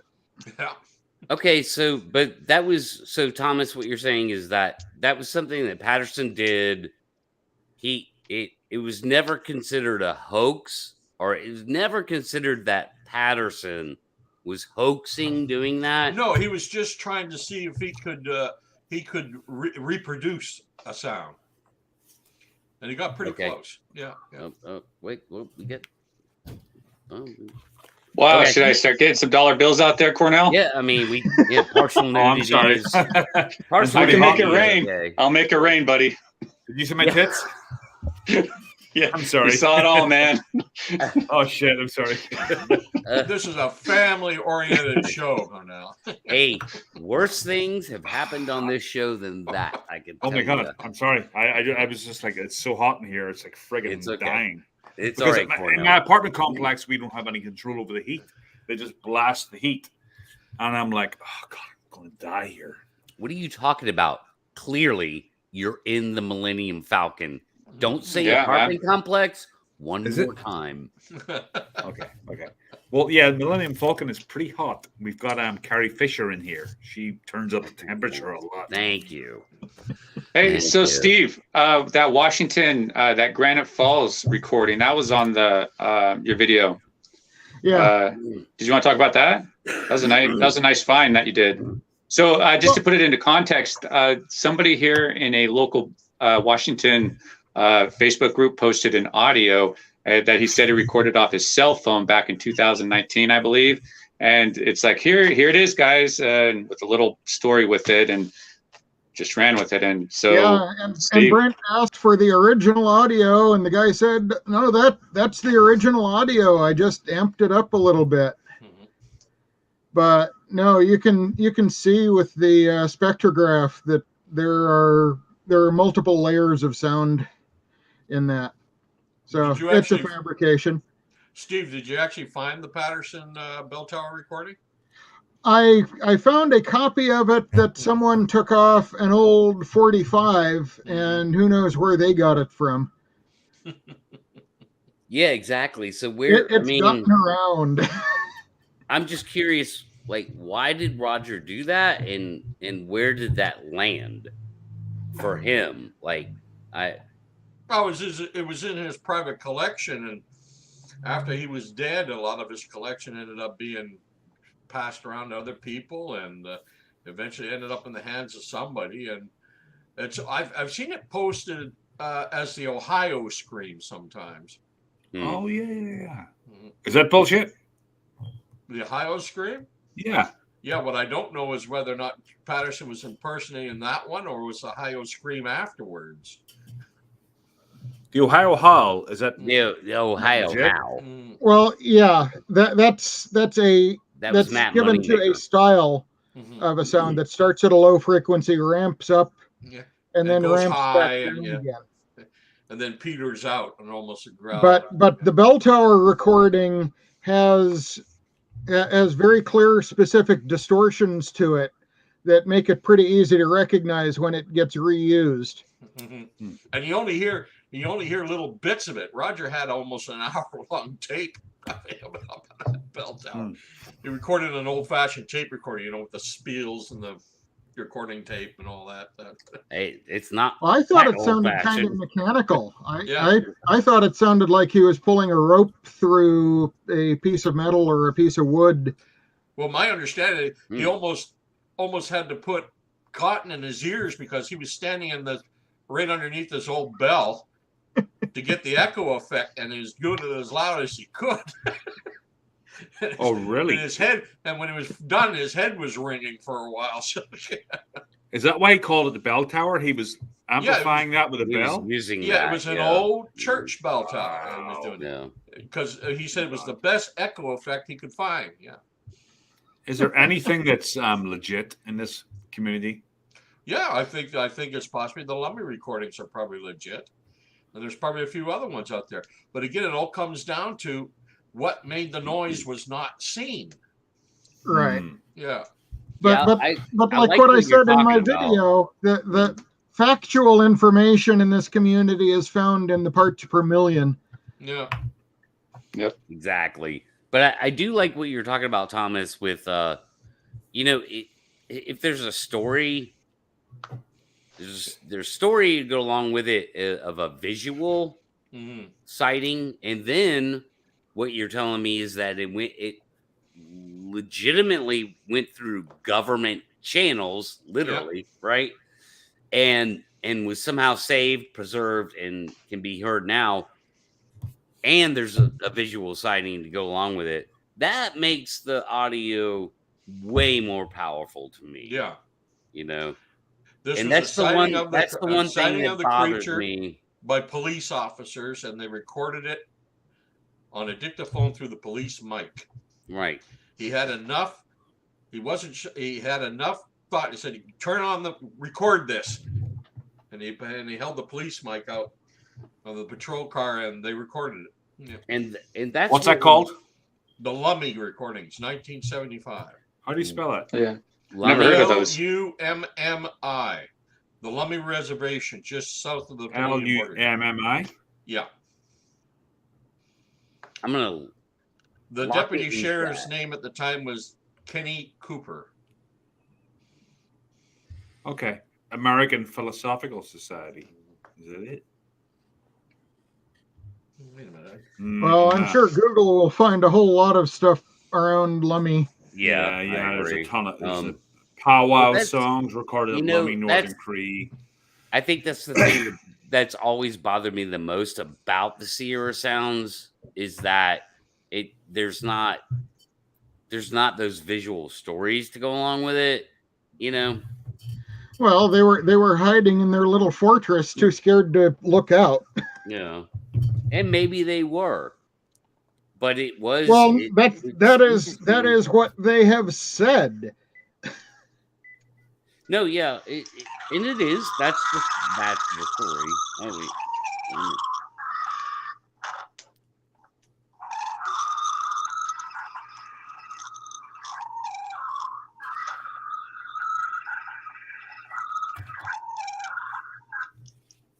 God, it's hard to tell. That's the Lummy hell Yeah, we're we'll look hearing for it there. ourselves. You're sure that isn't the alien? Yeah.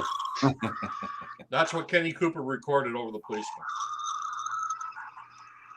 Surely it sounded bigger and different than that. Well, probably if we listen to it on Google and not through an iPhone over StreamYard. Yeah, but remember, it was recorded over a police mic, Yeah. over the station mic on an old-fashioned dictaphone. So Yeah. So it's a literally ton, going through There's the nothing high airwaves. fidelity there. yeah, a ton of being condensed. Yeah, and down Kenny Cooper more, said at the like, time, more whatever than we were once. looking at was definitely Yeah. stressed out by our presence. So, yeah. Yeah. Yeah. It's creepy sounding. Yeah. But yeah, this dude who's imitating the Sierra Sounds, and he's also demonstrating. He's literally demonstrating how he's doing. He's telling you, like, how it can be done. And boy, does it sound pretty damn similar. Yeah. Well, it sounds pretty good, but again, once something's out there, people are going to try to work out how to mimic it. Yeah.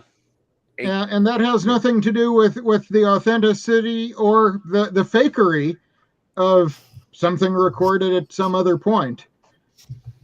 Hey, And he's only addressing one part of the Sierra Sounds. He doesn't get into the whole like all the crazy shit. You know? So didn't they do it back and forth with the Bigfoots too? Like, you know, he did something, they did something. So that would probably kind of make it less likely it's a recording. What happened was, originally the story was broke by a reporter who went with them by the name of Alan Barry. You're talking about the Sierra Sounds, right? Yes. And it was Alan Barry's recording that was first released. Alan Barry had a tape recorder along, and he recorded it.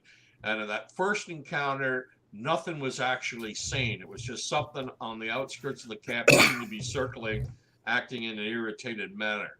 Now, I know Ron Moorhead. I know him well. We're friends. He was there.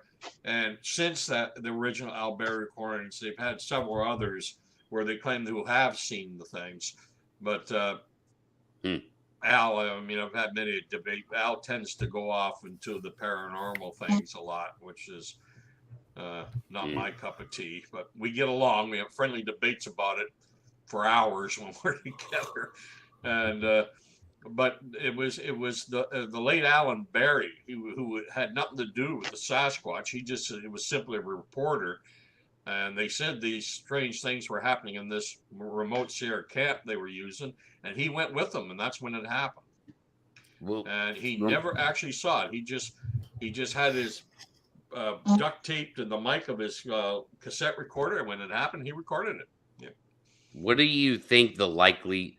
So that's interesting. I didn't know that, Thomas.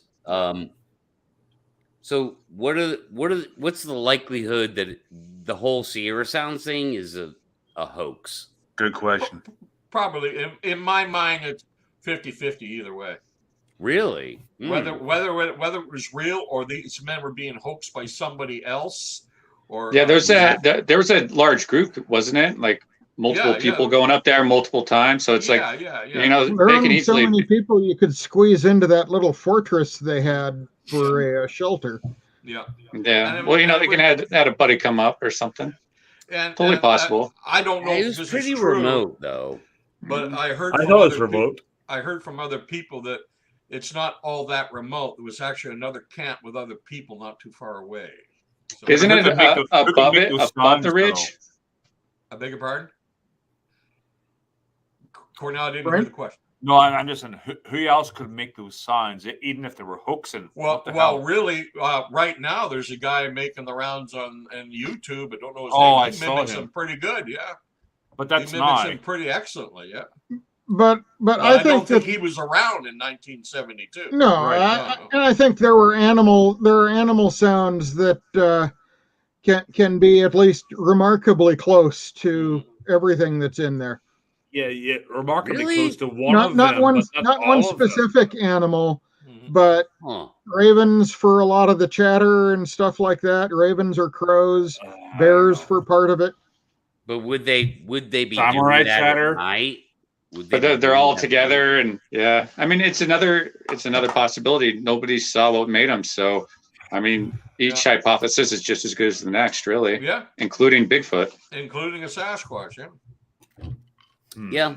I mean, unfortunately, at the end of the day, it's inconclusive. Well, I keep saying there's a simple experiment you can do. All the footwork's already been done for you, and it's not worth. Honestly, I don't feel it's worth my time. I think that the fact that Moorhead shot a bear, or they shot a bear near the camp, and the sound stopped, that's a clue. Yeah, and I might add a problem bear. Yeah, Yeah. Well, it could have scared the Bigfoots off too. there you go. Just saying. Yeah, Just saying. If I went yeah, out because the tomorrow, Bigfoots didn't know anyone had a gun there until then. if I went out tomorrow, They were trying to mind speak to him, but it didn't work. if It I sounds went like out- you're trying to explain it away, though.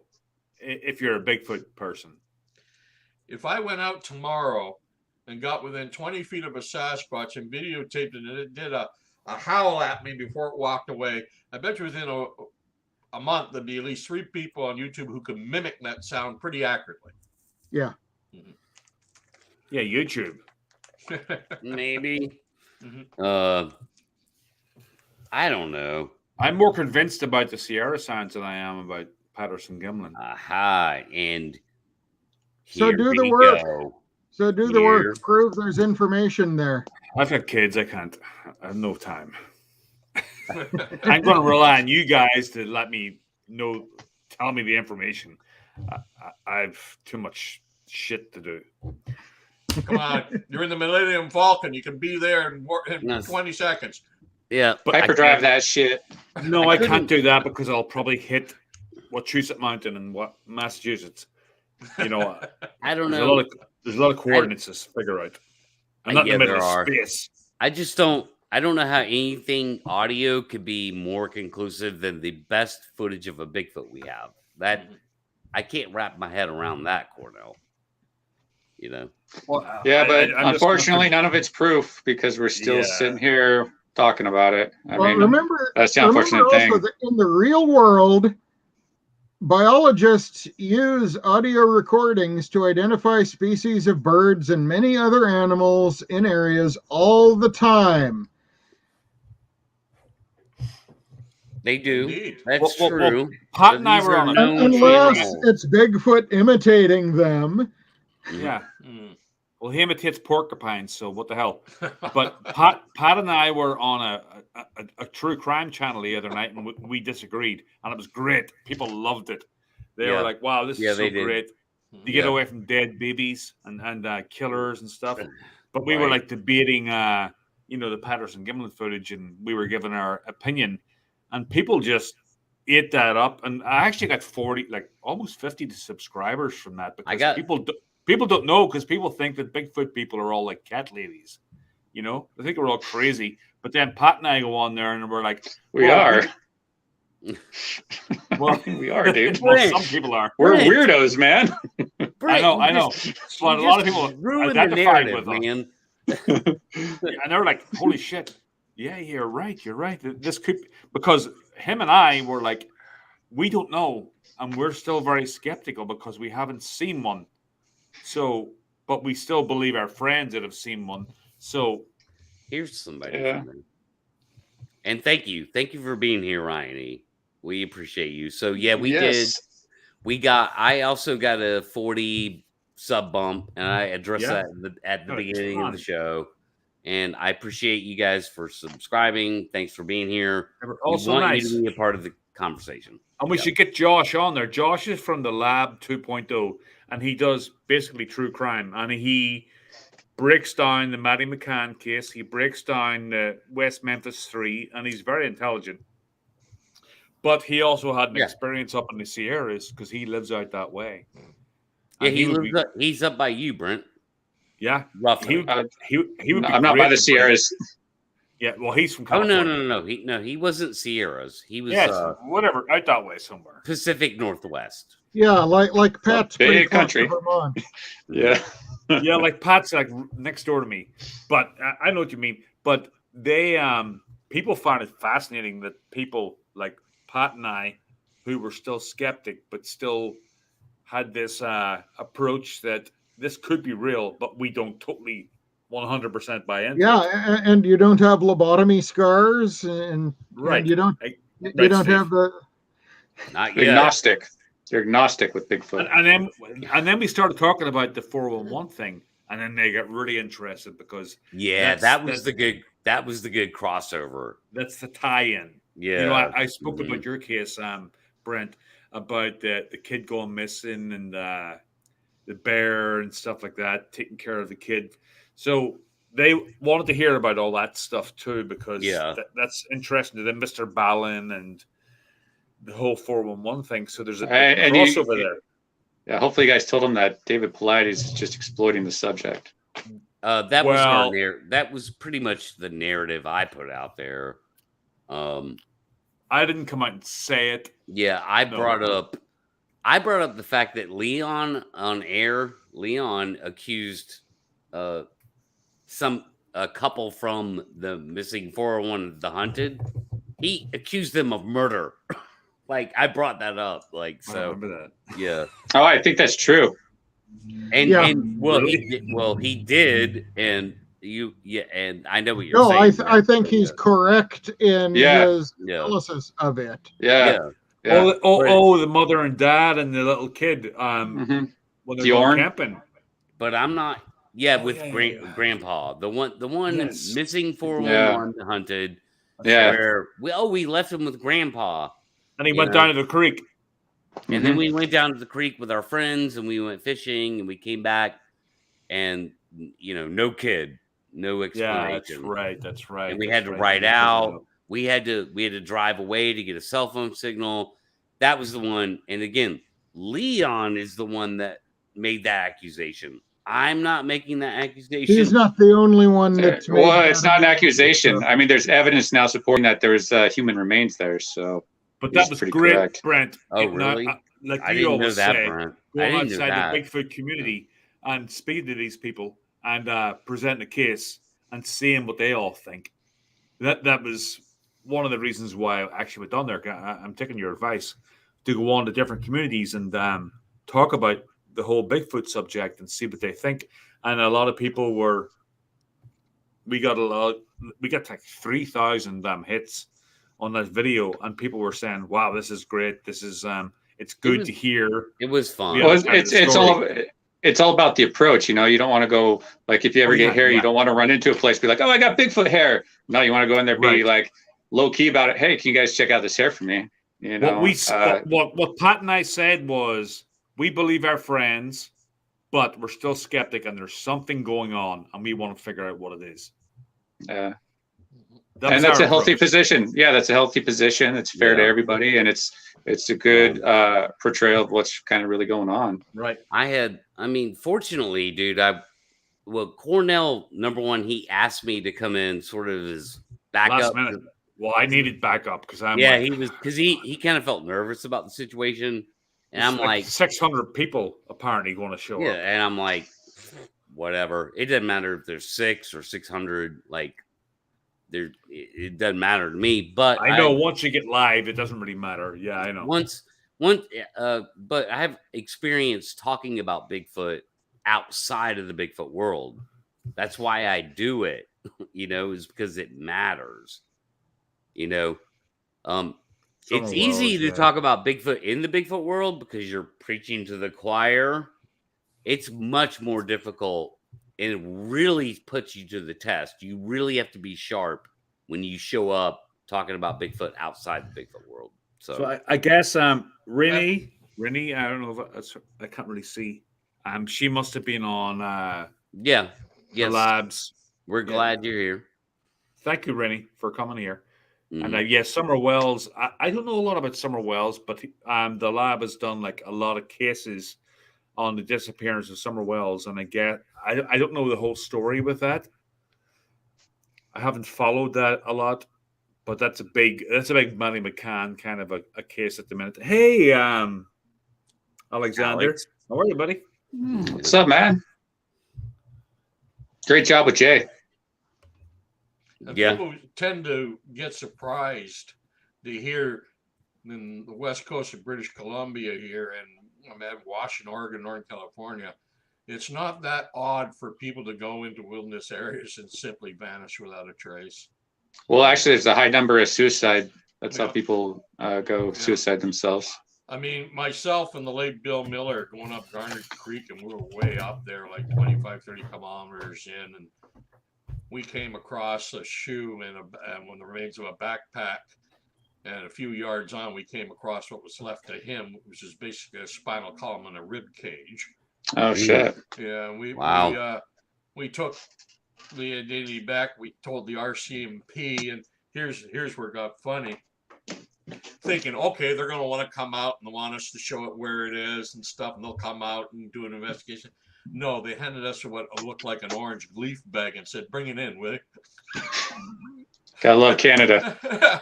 Yeah, and I said, well, we'll do this if you tell your check stops along the Lougheed not to wonder why we're carrying human remains in our car. Yeah. Yeah. Wow, Yeah, no that's kidding. crazy. There's nothing suspicious about that, Thomas. Yeah. And it turned Wow. out what I heard and we heard Really? later on was the man who was went in hiking around Hope, which is another 30 kilometers down the road from where we found him, went missing 4 years before. God knows what happened to him. You get Usually wrecked it's up. falls. Yeah, It's falls you fall, usually. you break a leg or something, you die. Yeah, You know, and there's a lot of people who. One of the things I talk to people about is as you're walking into an area, look over your shoulder about every 50 feet and see what it looks like behind you, because that's what it looks like when you're going home. Mhm. And if you don't see that, you might not be going home. Yeah, that's sound advice. But yeah, it sounds like that unfortunate soul was a victim of maybe a bad creek crossing or something. You know, who knows? Mhm. Yeah, could be exposure, or And people go missing quite a bit, and we usually get found sometimes years later, or never. Yeah. Well, the last story from Denny Creek a couple of years ago, a guy went on a day hike up Denny Creek and didn't come back, and they were searching and searching and searching, and well, they finally found him more or less by accident. He'd climbed over 4 ridges trying to find his way back. There's also a couple guys who went missing up in that area, or no, not Denny Creek. It's out there by Buck Creek. Went looking for Bigfoot, a couple guys, and they got lost and they got separated, and like they got into a fight out there, and then they were found separately, and one guy was without his shoes, and it was a funny story. I mean, it was sad that they got lost, but you can just imagine their whole experience with friends, out there. Well, one of our road rescues was a couple of hunters. It was a few weeks before hunting season, and we were just tooling around on some of the back roads, and there was a truck pulled over and someone standing by the hood, and we were about to slow down and stop, but then we saw another car, and okay, they're okay, speed up. And we started to speed up, and they flagged us down, and no, wait. So we stopped, and well, they had their hunting permit, and they had a little copy of a map, and they had a little GPS that kind of worked, but they couldn't figure out where they were. And that's because they were about 2 inches off the little map that they had, and they didn't really know how to use their GPS. So we had to lead them back over the over the ridge that they had come to until they found a road that they recognized. Good rescue. Yeah, that what you have up right here, that was that I heard about that. So I watched some videos on it. That's really sad. I mean, but yeah, not too far off the main trail too. What's Alexander saying there? I can't read it. It's about the lady who went missing on the Appalachian Trail. It was a huge search, and then they finally found her like a few years later, and like her tent and everything. She wrote a note to her family. And what happened to her? I think she died of exposure or lack of food or something. She wandered off the trail and was lost, even though the trail was just a few thousand feet away. You know? Man, I've went down the trails like just where I live, and I went for a piss, and I get lost like 20 feet into the. So I can't imagine going to the Appalachian Trail. I don't know how you'd have exposure though. I know how you'd have hunger and stuff probably, but exposure. You could die of exposure like any day of the year. And what is exposure exactly? Hypothermia. Yeah, you get really cold. Yeah, exposed to the elements. Yeah, exposed to the elements. Yeah. Always remember. I'm stupid. I'm from Ireland. I don't know about exposure. Always remember the code word. Cold. What? C. Keep clothes clean. O. Avoid overheating. L. Wear clothes loose in layers. And D. Most important, keep clothes dry if you wish to avoid dry. Yeah. Moisture. Yeah. Moisture is how you die of exposure. You're right. That's why you got to wear wool, right? You see, I come from a country that doesn't have a lot of trees, and the government looks after us. And so I know I've been in America for like 22 years, but still, you know, I'm still getting acquainted with the woods and the vast expanse you have out here, and sometimes it's mind blowing. You know. Yeah, I forget which one of the two it is. But I remember one of the guys that had popular cable TV survival shows would always say, "Yeah, you sweat, you die." Really, it's true. I'll tell you guys this: the coldest I've ever been in my life, the coldest in Georgia, and this happened in Georgia, so subtropical environment, hot fucking place. Yeah, subtropics, middle of summer was the coldest I've ever been in my life. And it was because I was fully exposed to a thunderstorm. Wow. I was trapped in a thunderstorm on a roof. I got trapped. I couldn't get down because of the thunderstorm. Like I couldn't get on the ladder to get off the roof, because I almost certainly would have fallen. And so I just rode it out. And thunderstorm passed. I'm soaking wet. Middle of summer in Georgia. And by the time I got off that roof, I was stage 2 or 3 hypothermia. Really? Yep. I got in my car, turned it on, and blasted the heat. And drove home and changed clothes. It was crazy. I was so cold. The coldest I've ever been in my life was the middle of summer in Georgia. So that's what exposure can do to you. It could kill you in the middle of summer down here. Like, wow. Yeah. Hypothermia is no joke. Mm-hmm. So that probably explains a lot of these 411 cases. Probably. A lot of them. Yep. Yeah. And they go out. That behavior. They're only planning to go out for a few hours, and they're dressed in tight spandex, like riding a racing bike or something. Like Tommy Lee. Yeah, and they get out there, something happens, they can't get back, and they die of exposure. Well, they also, when they start getting hypothermia too, it's not uncommon for them to start taking off their clothes too. Yeah. So and start making really, really poor decisions. Huh.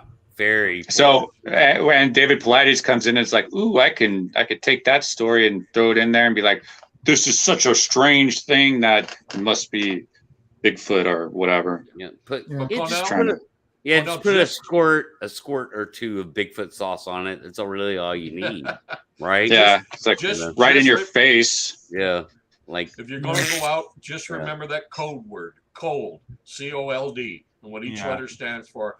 If you follow that rule, you won't die of hypothermia. What are they again? Sorry, Thomas.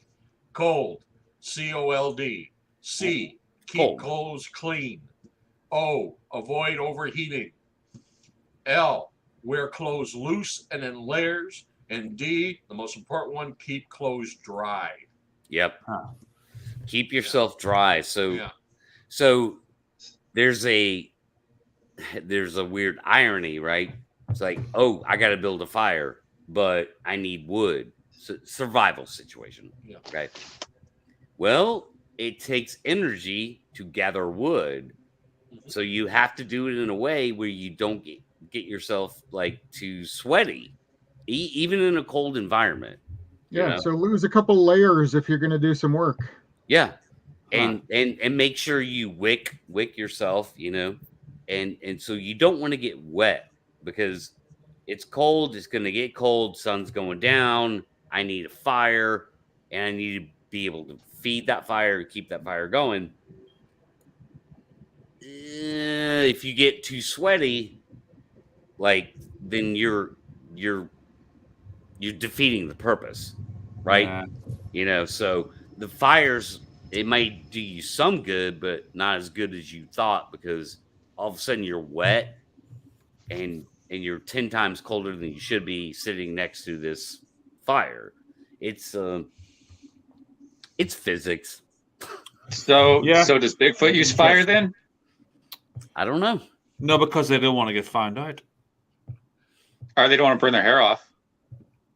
I don't Exactly. think so. I've heard people say that. We have clothes that burn. Why they're so smart? Why can't they use fire? They're not trips that me up smart. too.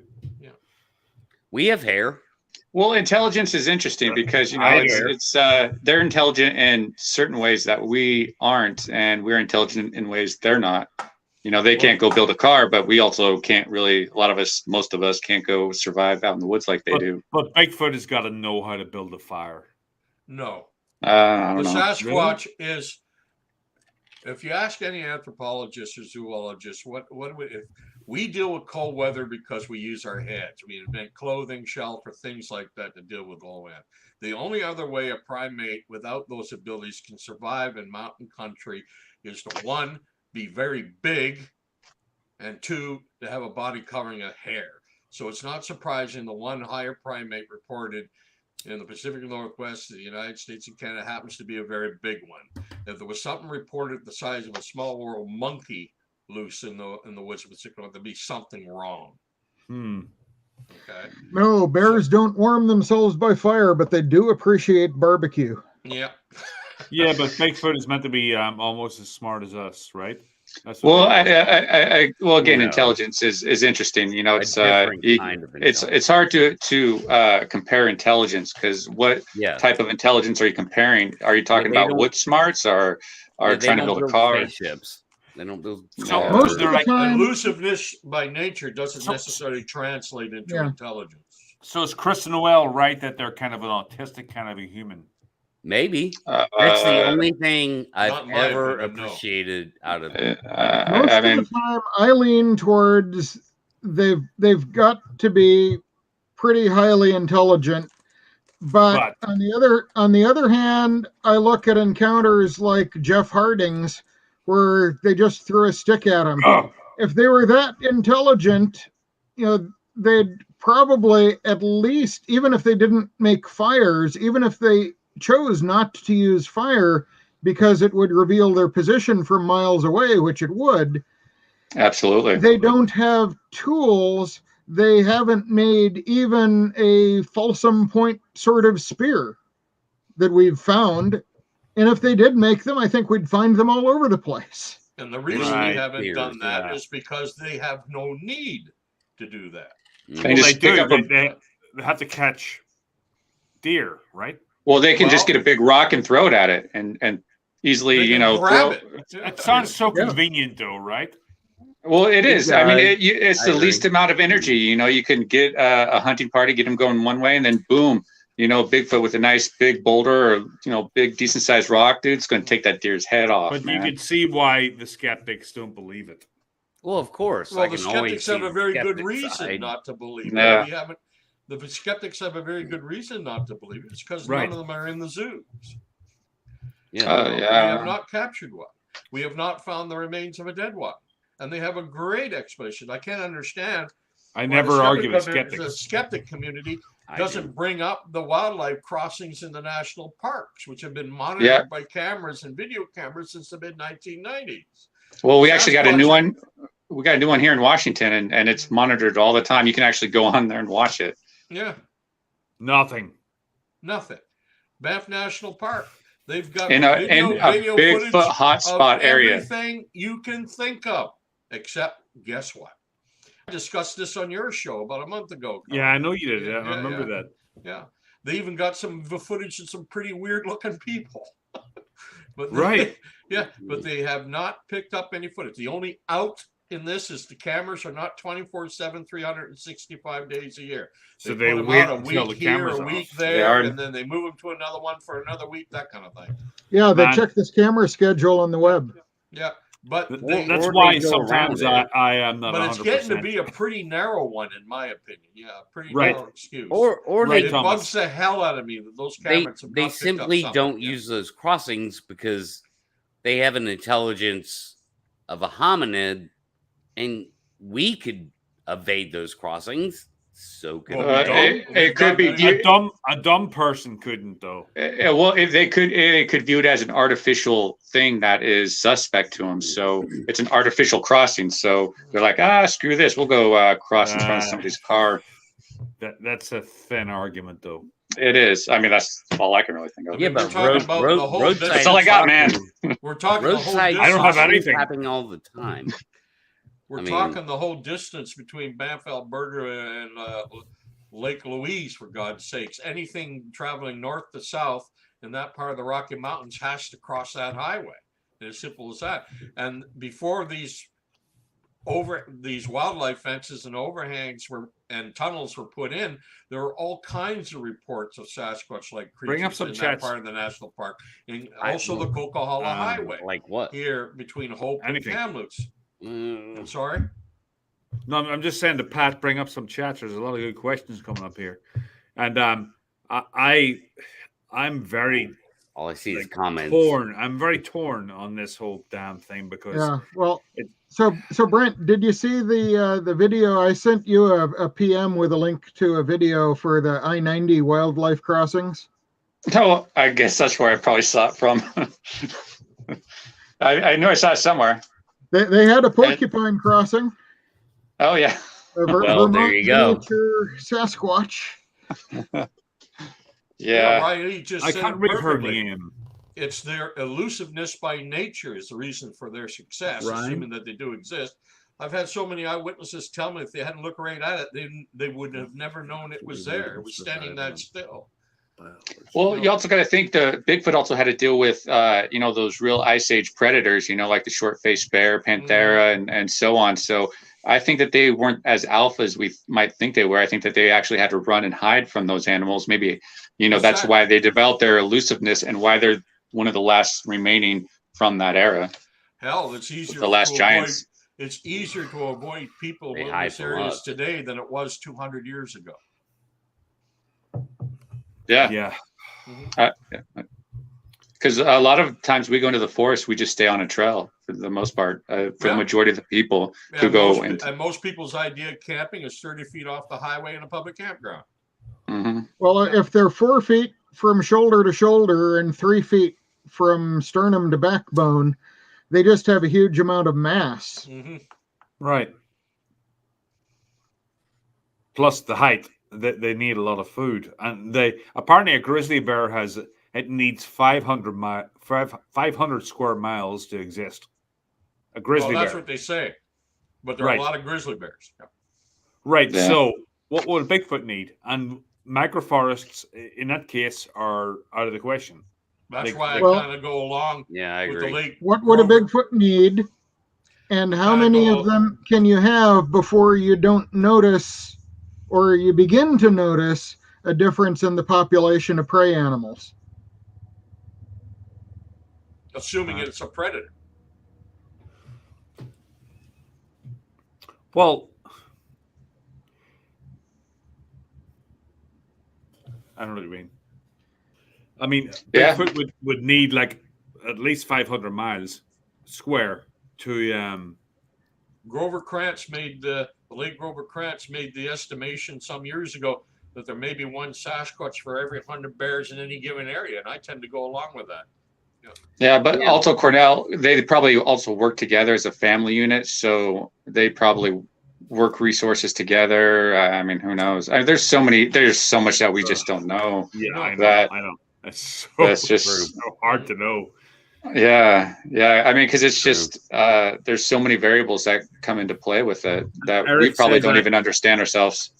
Eric says I can move through nature undetected, but I'm not a Squatch. I don't know what that means, but you have to feed yourself too. You've got to like catch deer and rip it apart and feed your whole family. Yeah, if it does that. Right. I just don't see how Squatch can survive in microforests and small areas and like close to cities and stuff. Well, you got to remember that bears are 90% vegetarian. Oh, really? That's right. I thought they were just like straight up omnivores.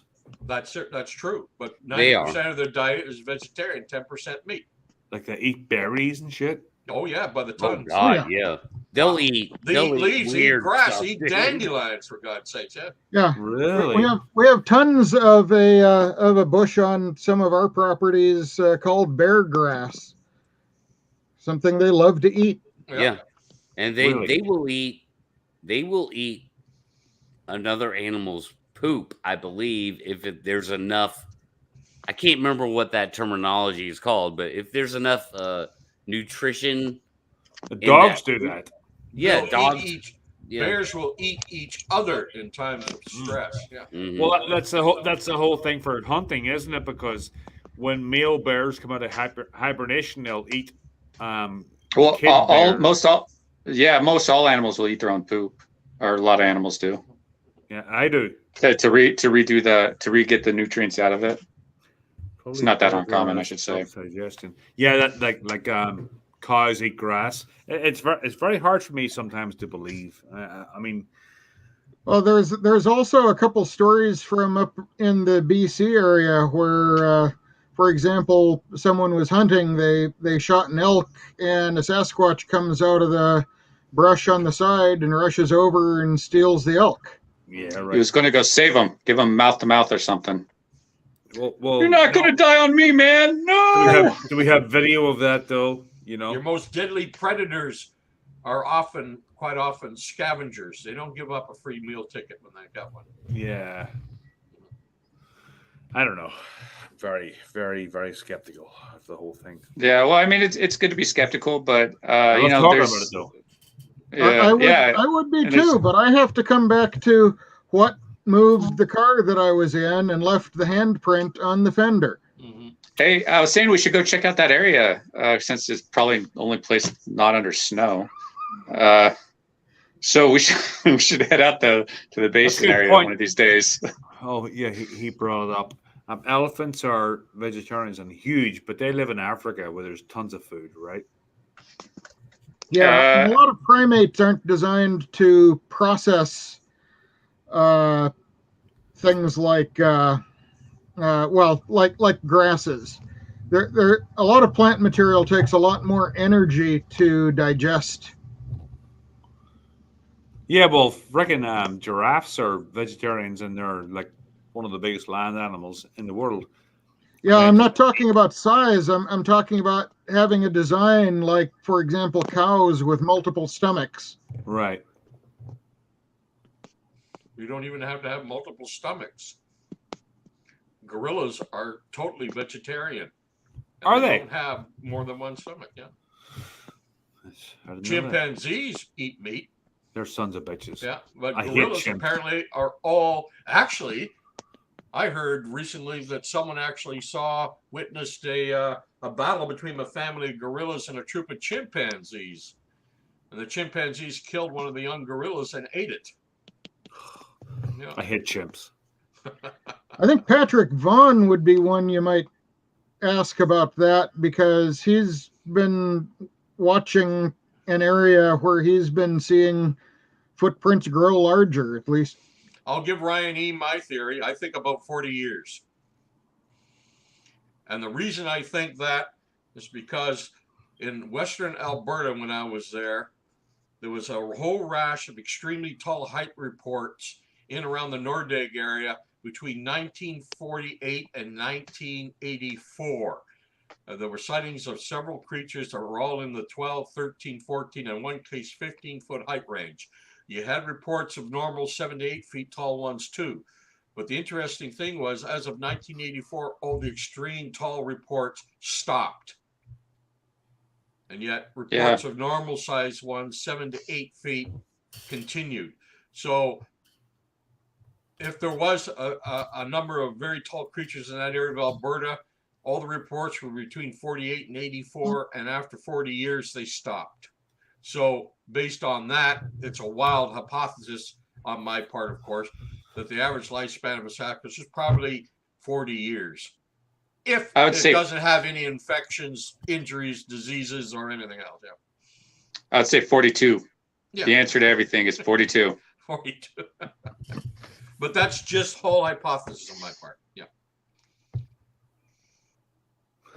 Assuming it exists. Yeah. There was a town in Central Oregon where someone said they thought they saw a Bigfoot and tried to report it to the police department in the town, and the police basically said, oh, there's no such thing as Bigfoot, but there is an 8-foot tall, naked, hairy, homeless guy living south of town.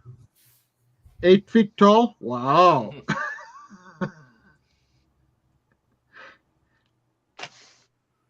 Huh.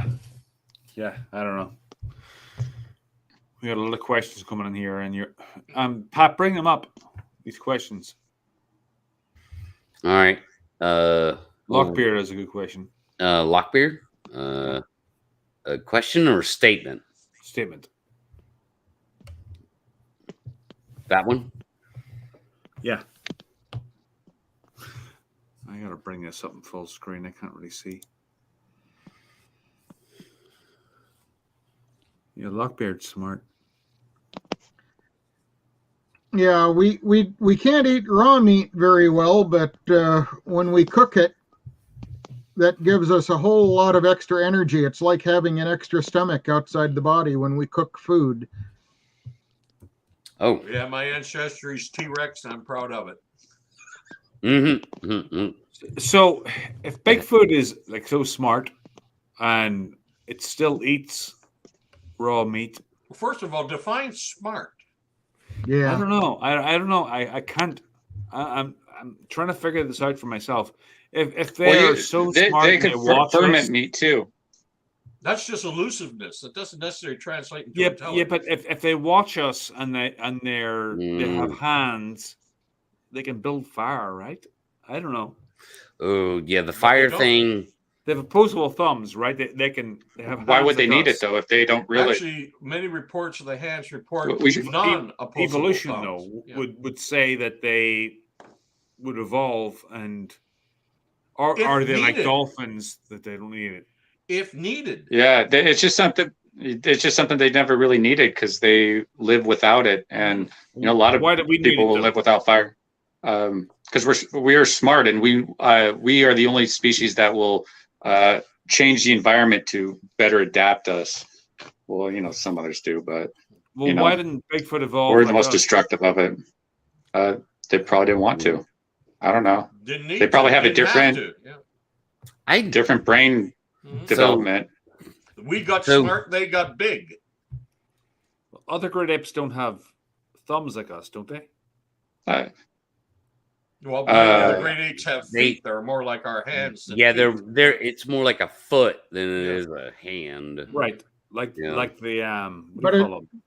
but they're and a lot of them have their feet that are like their hands. Right. Mm-hmm. Yeah. And you got the stoned ape theory too. Oh, so maybe I'll go there.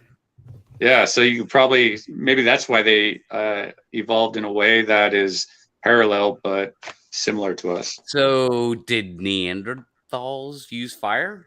Do Yes. we know this? Yeah. Yes. All right, then the Bigfoot could do it too. Yep. But I don't think he does. That's what I'll say. Because my thing with the fire is very personal, so I have to be very careful with that. Well, There are some accounts- is it your thing because it is personal, or is it because it's real? Yeah. Well, dude, I can't. Well, because Brent, I walked out in the woods and saw a Bigfoot build a fire. That makes it real, right? Really? Well, no, I mean, it's personal. That's why I said that. Like, yes. You saw a Bigfoot build a fire? No. My buddy, my friend, who's no longer with us. I wish I could bring him into the show right now, but he's gone. He died a year ago. Oh, I'm sorry. And his whole thing with his encounter with a juvenile was that he was like, and they could build fire. He could build fire, He described sort of how it happened, and this thing he was hanging out with could build a damn fire, and so it's real personal to me, and I'm just like, I take the position, I'm like, there's no evidence to suggest they can't. You can't prove they can't build a fire. It comes down to an observation. Can't prove they exist. Yeah, I know. Right. So it comes down to, we don't have enough observation to say that they can build fires or not. We don't know. Well, I think we do, because there's thousands and thousands of reports of Sasquatch, and I have yet to hear any beyond First Nations legends of the distant past where Sasquatch is associated with fire at all. I know. Plus, fire would also give away their location as well, and it just seems like that's a strategic vulnerability. That's convenient, though. There are accounts that they used to, and yeah, it's terribly convenient, but they learned that fire was something that we would recognize, and we would approach a place where there was fire looking for people to trade with. And you gotta remember, there's probably a difference, assuming any of these creatures exist. All brands of them. Remember, the Sasquatch is a giant, doesn't seem to have any need for fire, and yet in the parts of Russia where they have the Almista, there are a lot of stories of them using fire and using primitive tools, and they seem to be more man-sized. Yeah. And of course, you got the Yeti, which seems quite often to be a quadruped rather than a biped. Dude. So yeah. So I want to spin back to Patty Trey here. Actually, I think everyone here on the panel thinks of humans as being just a type of ape. We are. I do. We are apes. We are apes. Yeah, we are. Are we? We are. Yes. Strictly, a lot of people like to put us in a different category, but we're not. We're higher primates. And that's a scientific term. Mm-hmm. We're so cool. Yeah. Yeah. So we rock. We are apes. We are We part went of the to the great moon, ape man. family. We're hominins. And Our but we're brains have humans. just developed more, and I guess you can debate that. But don't you think that we came from somewhere else? We We have got the Hubble bigger. telescope out there. I don't want to get it. I mean, we also we almost seem otherworldly, right? Human beings. No, We're like we've different than everything else on the so, planet. no. We owe our bullshit. existence. I call bullshit on that. Okay. Platypus.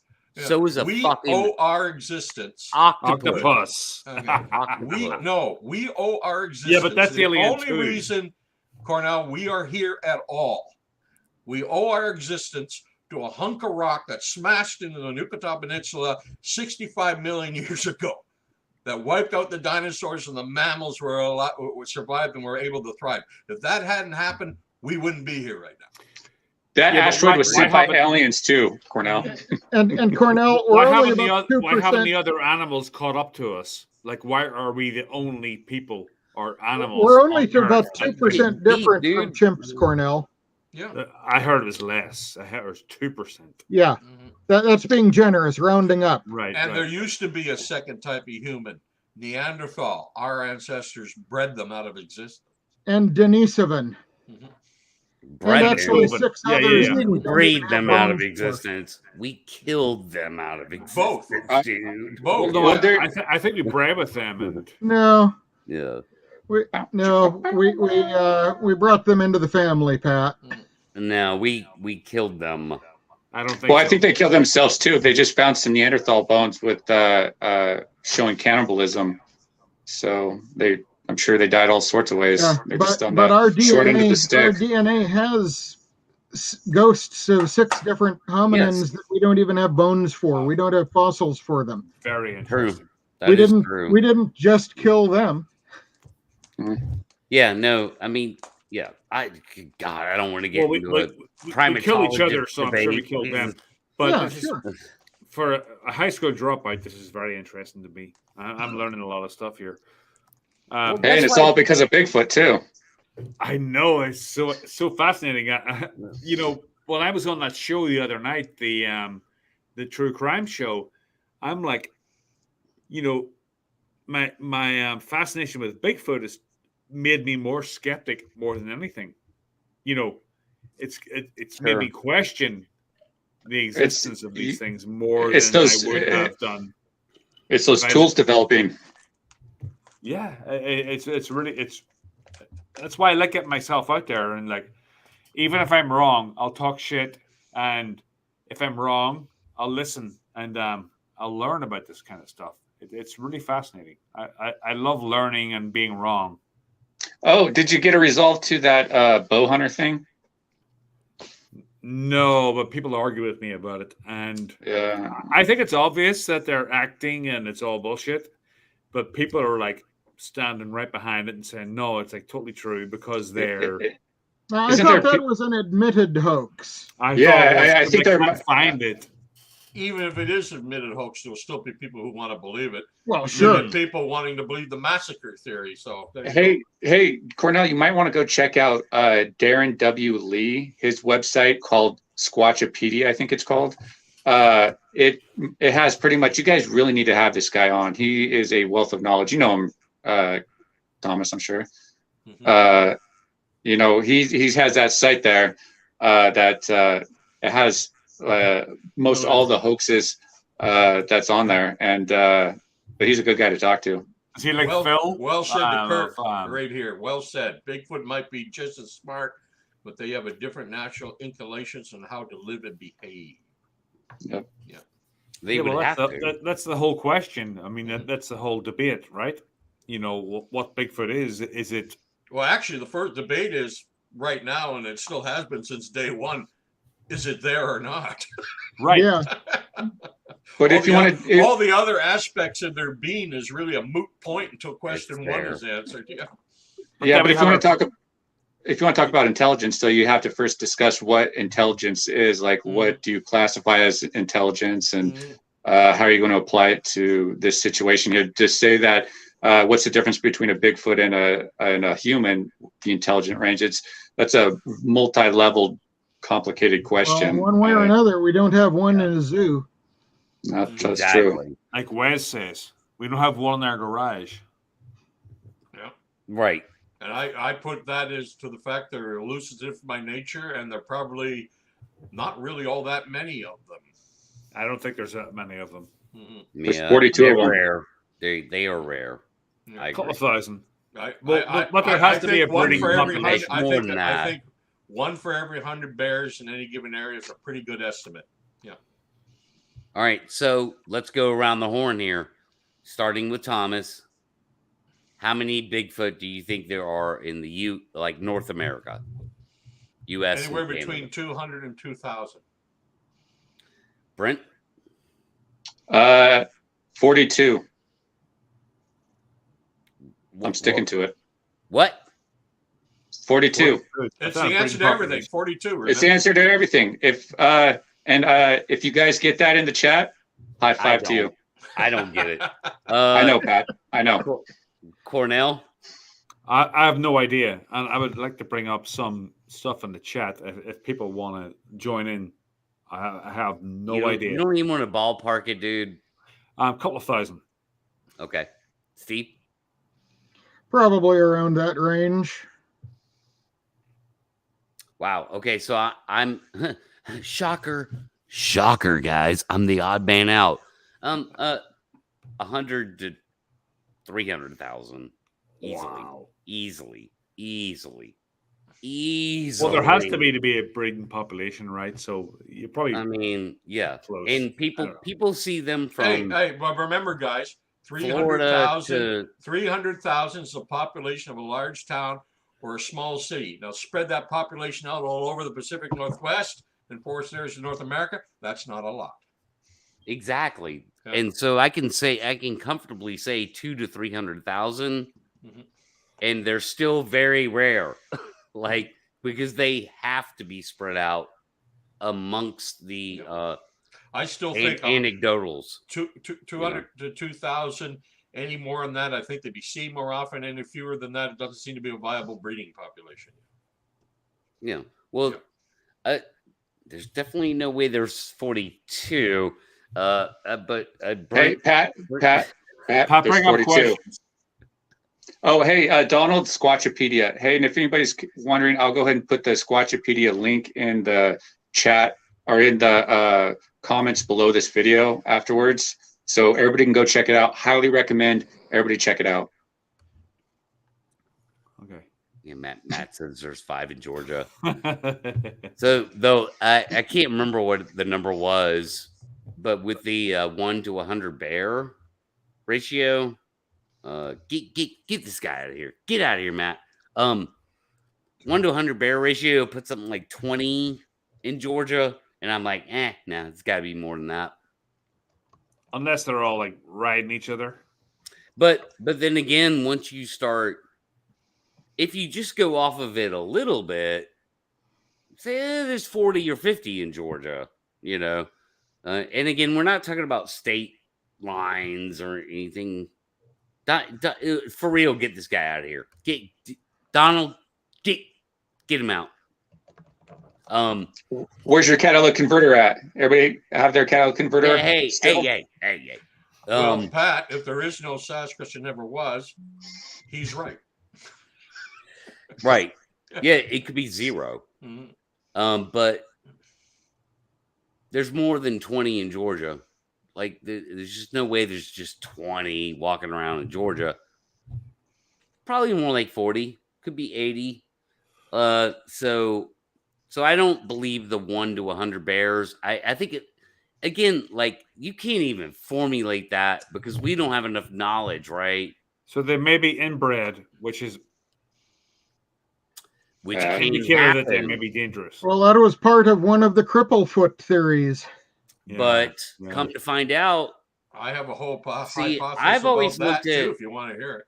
I've always looked go at ahead, Thomas. Well, I've always looked at the inbred thing as kind of a hard, like, a binary thing. You can't do it, like, inbreeding. Nature doesn't allow inbreeding. Actually, it does. Yeah, it does. It doesn't, but it does. Look at Pakistan.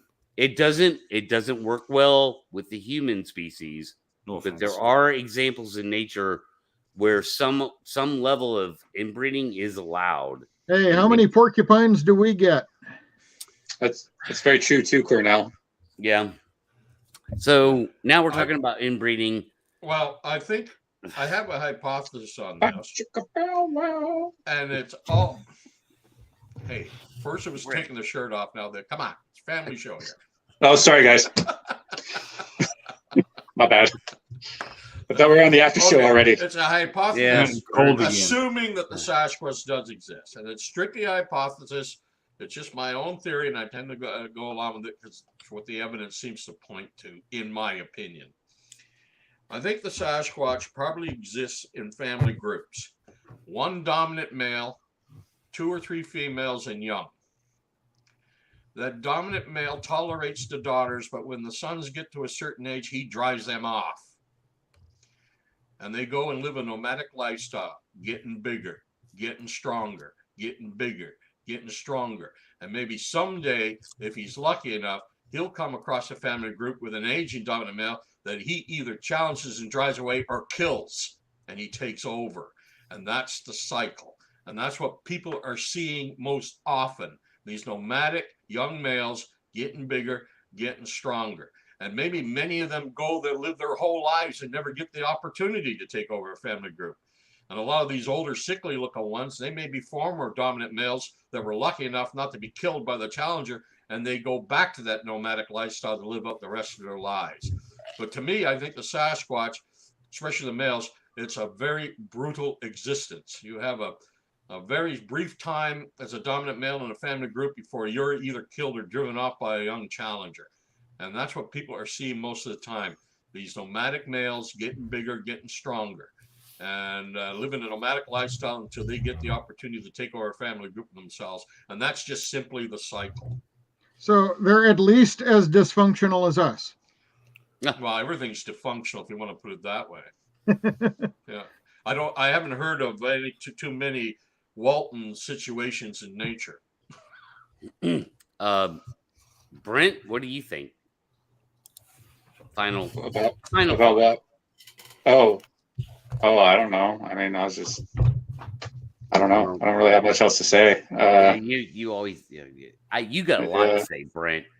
But Yeah. I'm also Don't play shy. willing to admit I could be totally off and completely wrong on that. I really have no idea. It's just an hypothesis. Could be. Mm-hmm. Could not be. Mm-hmm. And final thoughts, because I'm wrapping it up. Who wants to go first? You just did. Donald, you can find my email on my website, which is Donald. right up here somewhere. All right. Donald's asking. Yeah. Curious. YouTube. Curious Cryptid. Right. You can probably find your email there too. Right? Hey, I was thinking, I bet you we can find Bigfoot if we get Chuck Norris involved too. Well, maybe. For the shot. Yeah. Get him out there. Be like, if anybody could do it, it's Chuck Norris can. Maybe. I like it. I like the way you think, Brent. That's my final word. Let's get Chuck Norris involved. All right. Cornell? Put out the call. Final thoughts? What? I know, man. I had to come up with something. I came with Chuck Norris. I was just peeing. About what? Final thoughts. You have the floor. On what? Bigfoot? Question mark?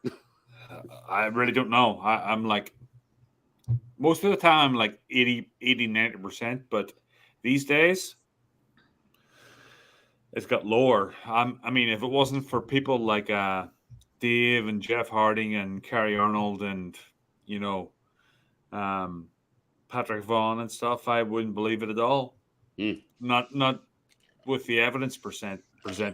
I just would not believe it. Cornell, the healthy dose of skepticism is the best attribute any researcher can have. Yeah, I just until I see one, I won't be 100%. You're in the right place. And I'm not saying that these people are wrong. I'm saying that there could be something else at play. There could be some kind of ancient archetype being projected by our brains, something like that science hasn't caught up with yet. I don't know, but I'm never going to jump in and say this is 100% until one is stand in front of me and I'm not on drugs, which I'm usually not, and I can see it in the clear light of day. Then I'll believe 100%. Oh, one of these days I ought to talk about my idea for the modern summoning ritual. But there's something out there, and yes, I'm not sure what it is, but that's what I'm looking for. Yeah, it's fun. What actually is out there, right? Yeah. And so you're just going to keep looking, then, Steve? Yeah. It's a good excuse to be out there in the woods. It's like that. It's like that show. The dog that keeps going from place to place. What did they call that in the 80s? And Benji. Keep on moving on until tomorrow. Littlest hobo. The littlest hobo. Yeah, we're the littlest hobo of the Bigfoot world. And then you have that little bit at the end where it kind of turns around and looks at the guy, and he just keeps going on. That's me in the Bigfoot world. Until I see that fucking thing, I will not 100% believe. But I believe people like Joe and Jeff Harding and Dave Wilbanks and Kerry. But that sounds like a contradiction, but it's not. All right. Well, hey, at least you have You fun out there. believe that they believe. Well, that not even not. I think they did see I'm something. just They making a jab at Molly. Oh, Yeah. I know. They saw a Bigfoot, but until I see a Bigfoot myself, I can't 100% commit myself to a Bigfoot. It's a play on words, really. Well, And I'm sure they would appreciate that I wouldn't just 100% believe without seeing it. well, I can't. And I had one walk around my tent. I think I had whoops. I heard tree knocks, but still, I have to see that MFer looking at me from the trees. This Same big, here. tall son of a bitch looking at me without drink or drugs. I've got to see that guy eye to eye. What if it's a female Bigfoot? About your height, being like, "Ooh, look at that hairless one." I'll It take depends any. on how drunk he is. I'll take anything. alcohol does not make you hallucinate. It doesn't. Contrary to No. popular belief. Yeah. Even drugs don't really make you hallucinate. I don't know. Psychotropic. I'm just saying it might make him less picky. I don't know. Alcohol made me forget most of Friday night, so it'll do Right, that. yeah, alcohol doesn't make you see Bigfoots, and unless you're on the DTs and you're like withdrawn from alcohol after a 3-week binge, you're not going to see shit. And even drugs, even if you're on mushrooms or acid, you're not going to just see Bigfoot. You're going to see like things as they are, but distorted. It depends upon how much you take. You microdose on mushrooms out there. That's up to the individual. That's an individual thing. Maybe Psychotropics are an individual thing. That's what we need to do to find Bigfoot. We need to take mushrooms. Yeah, let's go to the Pacific Northwest and we'll all do Brent's all mushrooms. about that. Oh God! Now we have a new research project to do. Okay. Yeah, let's get guns, mushrooms, and All right. I'm We gotta explore all Oh, avenues. heck, don't forget ayahuasca. Oh man, don't talk about that shit. I'm so afraid of that. I'd love to do it Just though. remember, guys, stick to the facts and never deviate from the facts. Yeah, Thomas. Thomas's famous words said right here on Squatch Talk tonight. Thank you, Thomas. My right hand. And with that, I'm going to wrap it up. I'm going to end the show. It's going to take a few minutes for the show to actually end. I'm going to play my outro, but feel free to hang out, be backstage, and we might do a little after show discussion. So whoever wants to hang out. Thanks everybody for watching. Thanks everybody in chat, and especially you newcomers from Lab 2.0 and Josh. We really appreciate you being here. Yeah, Josh, we gotta get Josh on. And I'm gonna That's get awesome. Josh on. I'm gonna book that on the other YouTuber show. So that'll be happening. And thanks for watching. Don't date. And Don't date, baby. We'll see you on Friday, guys.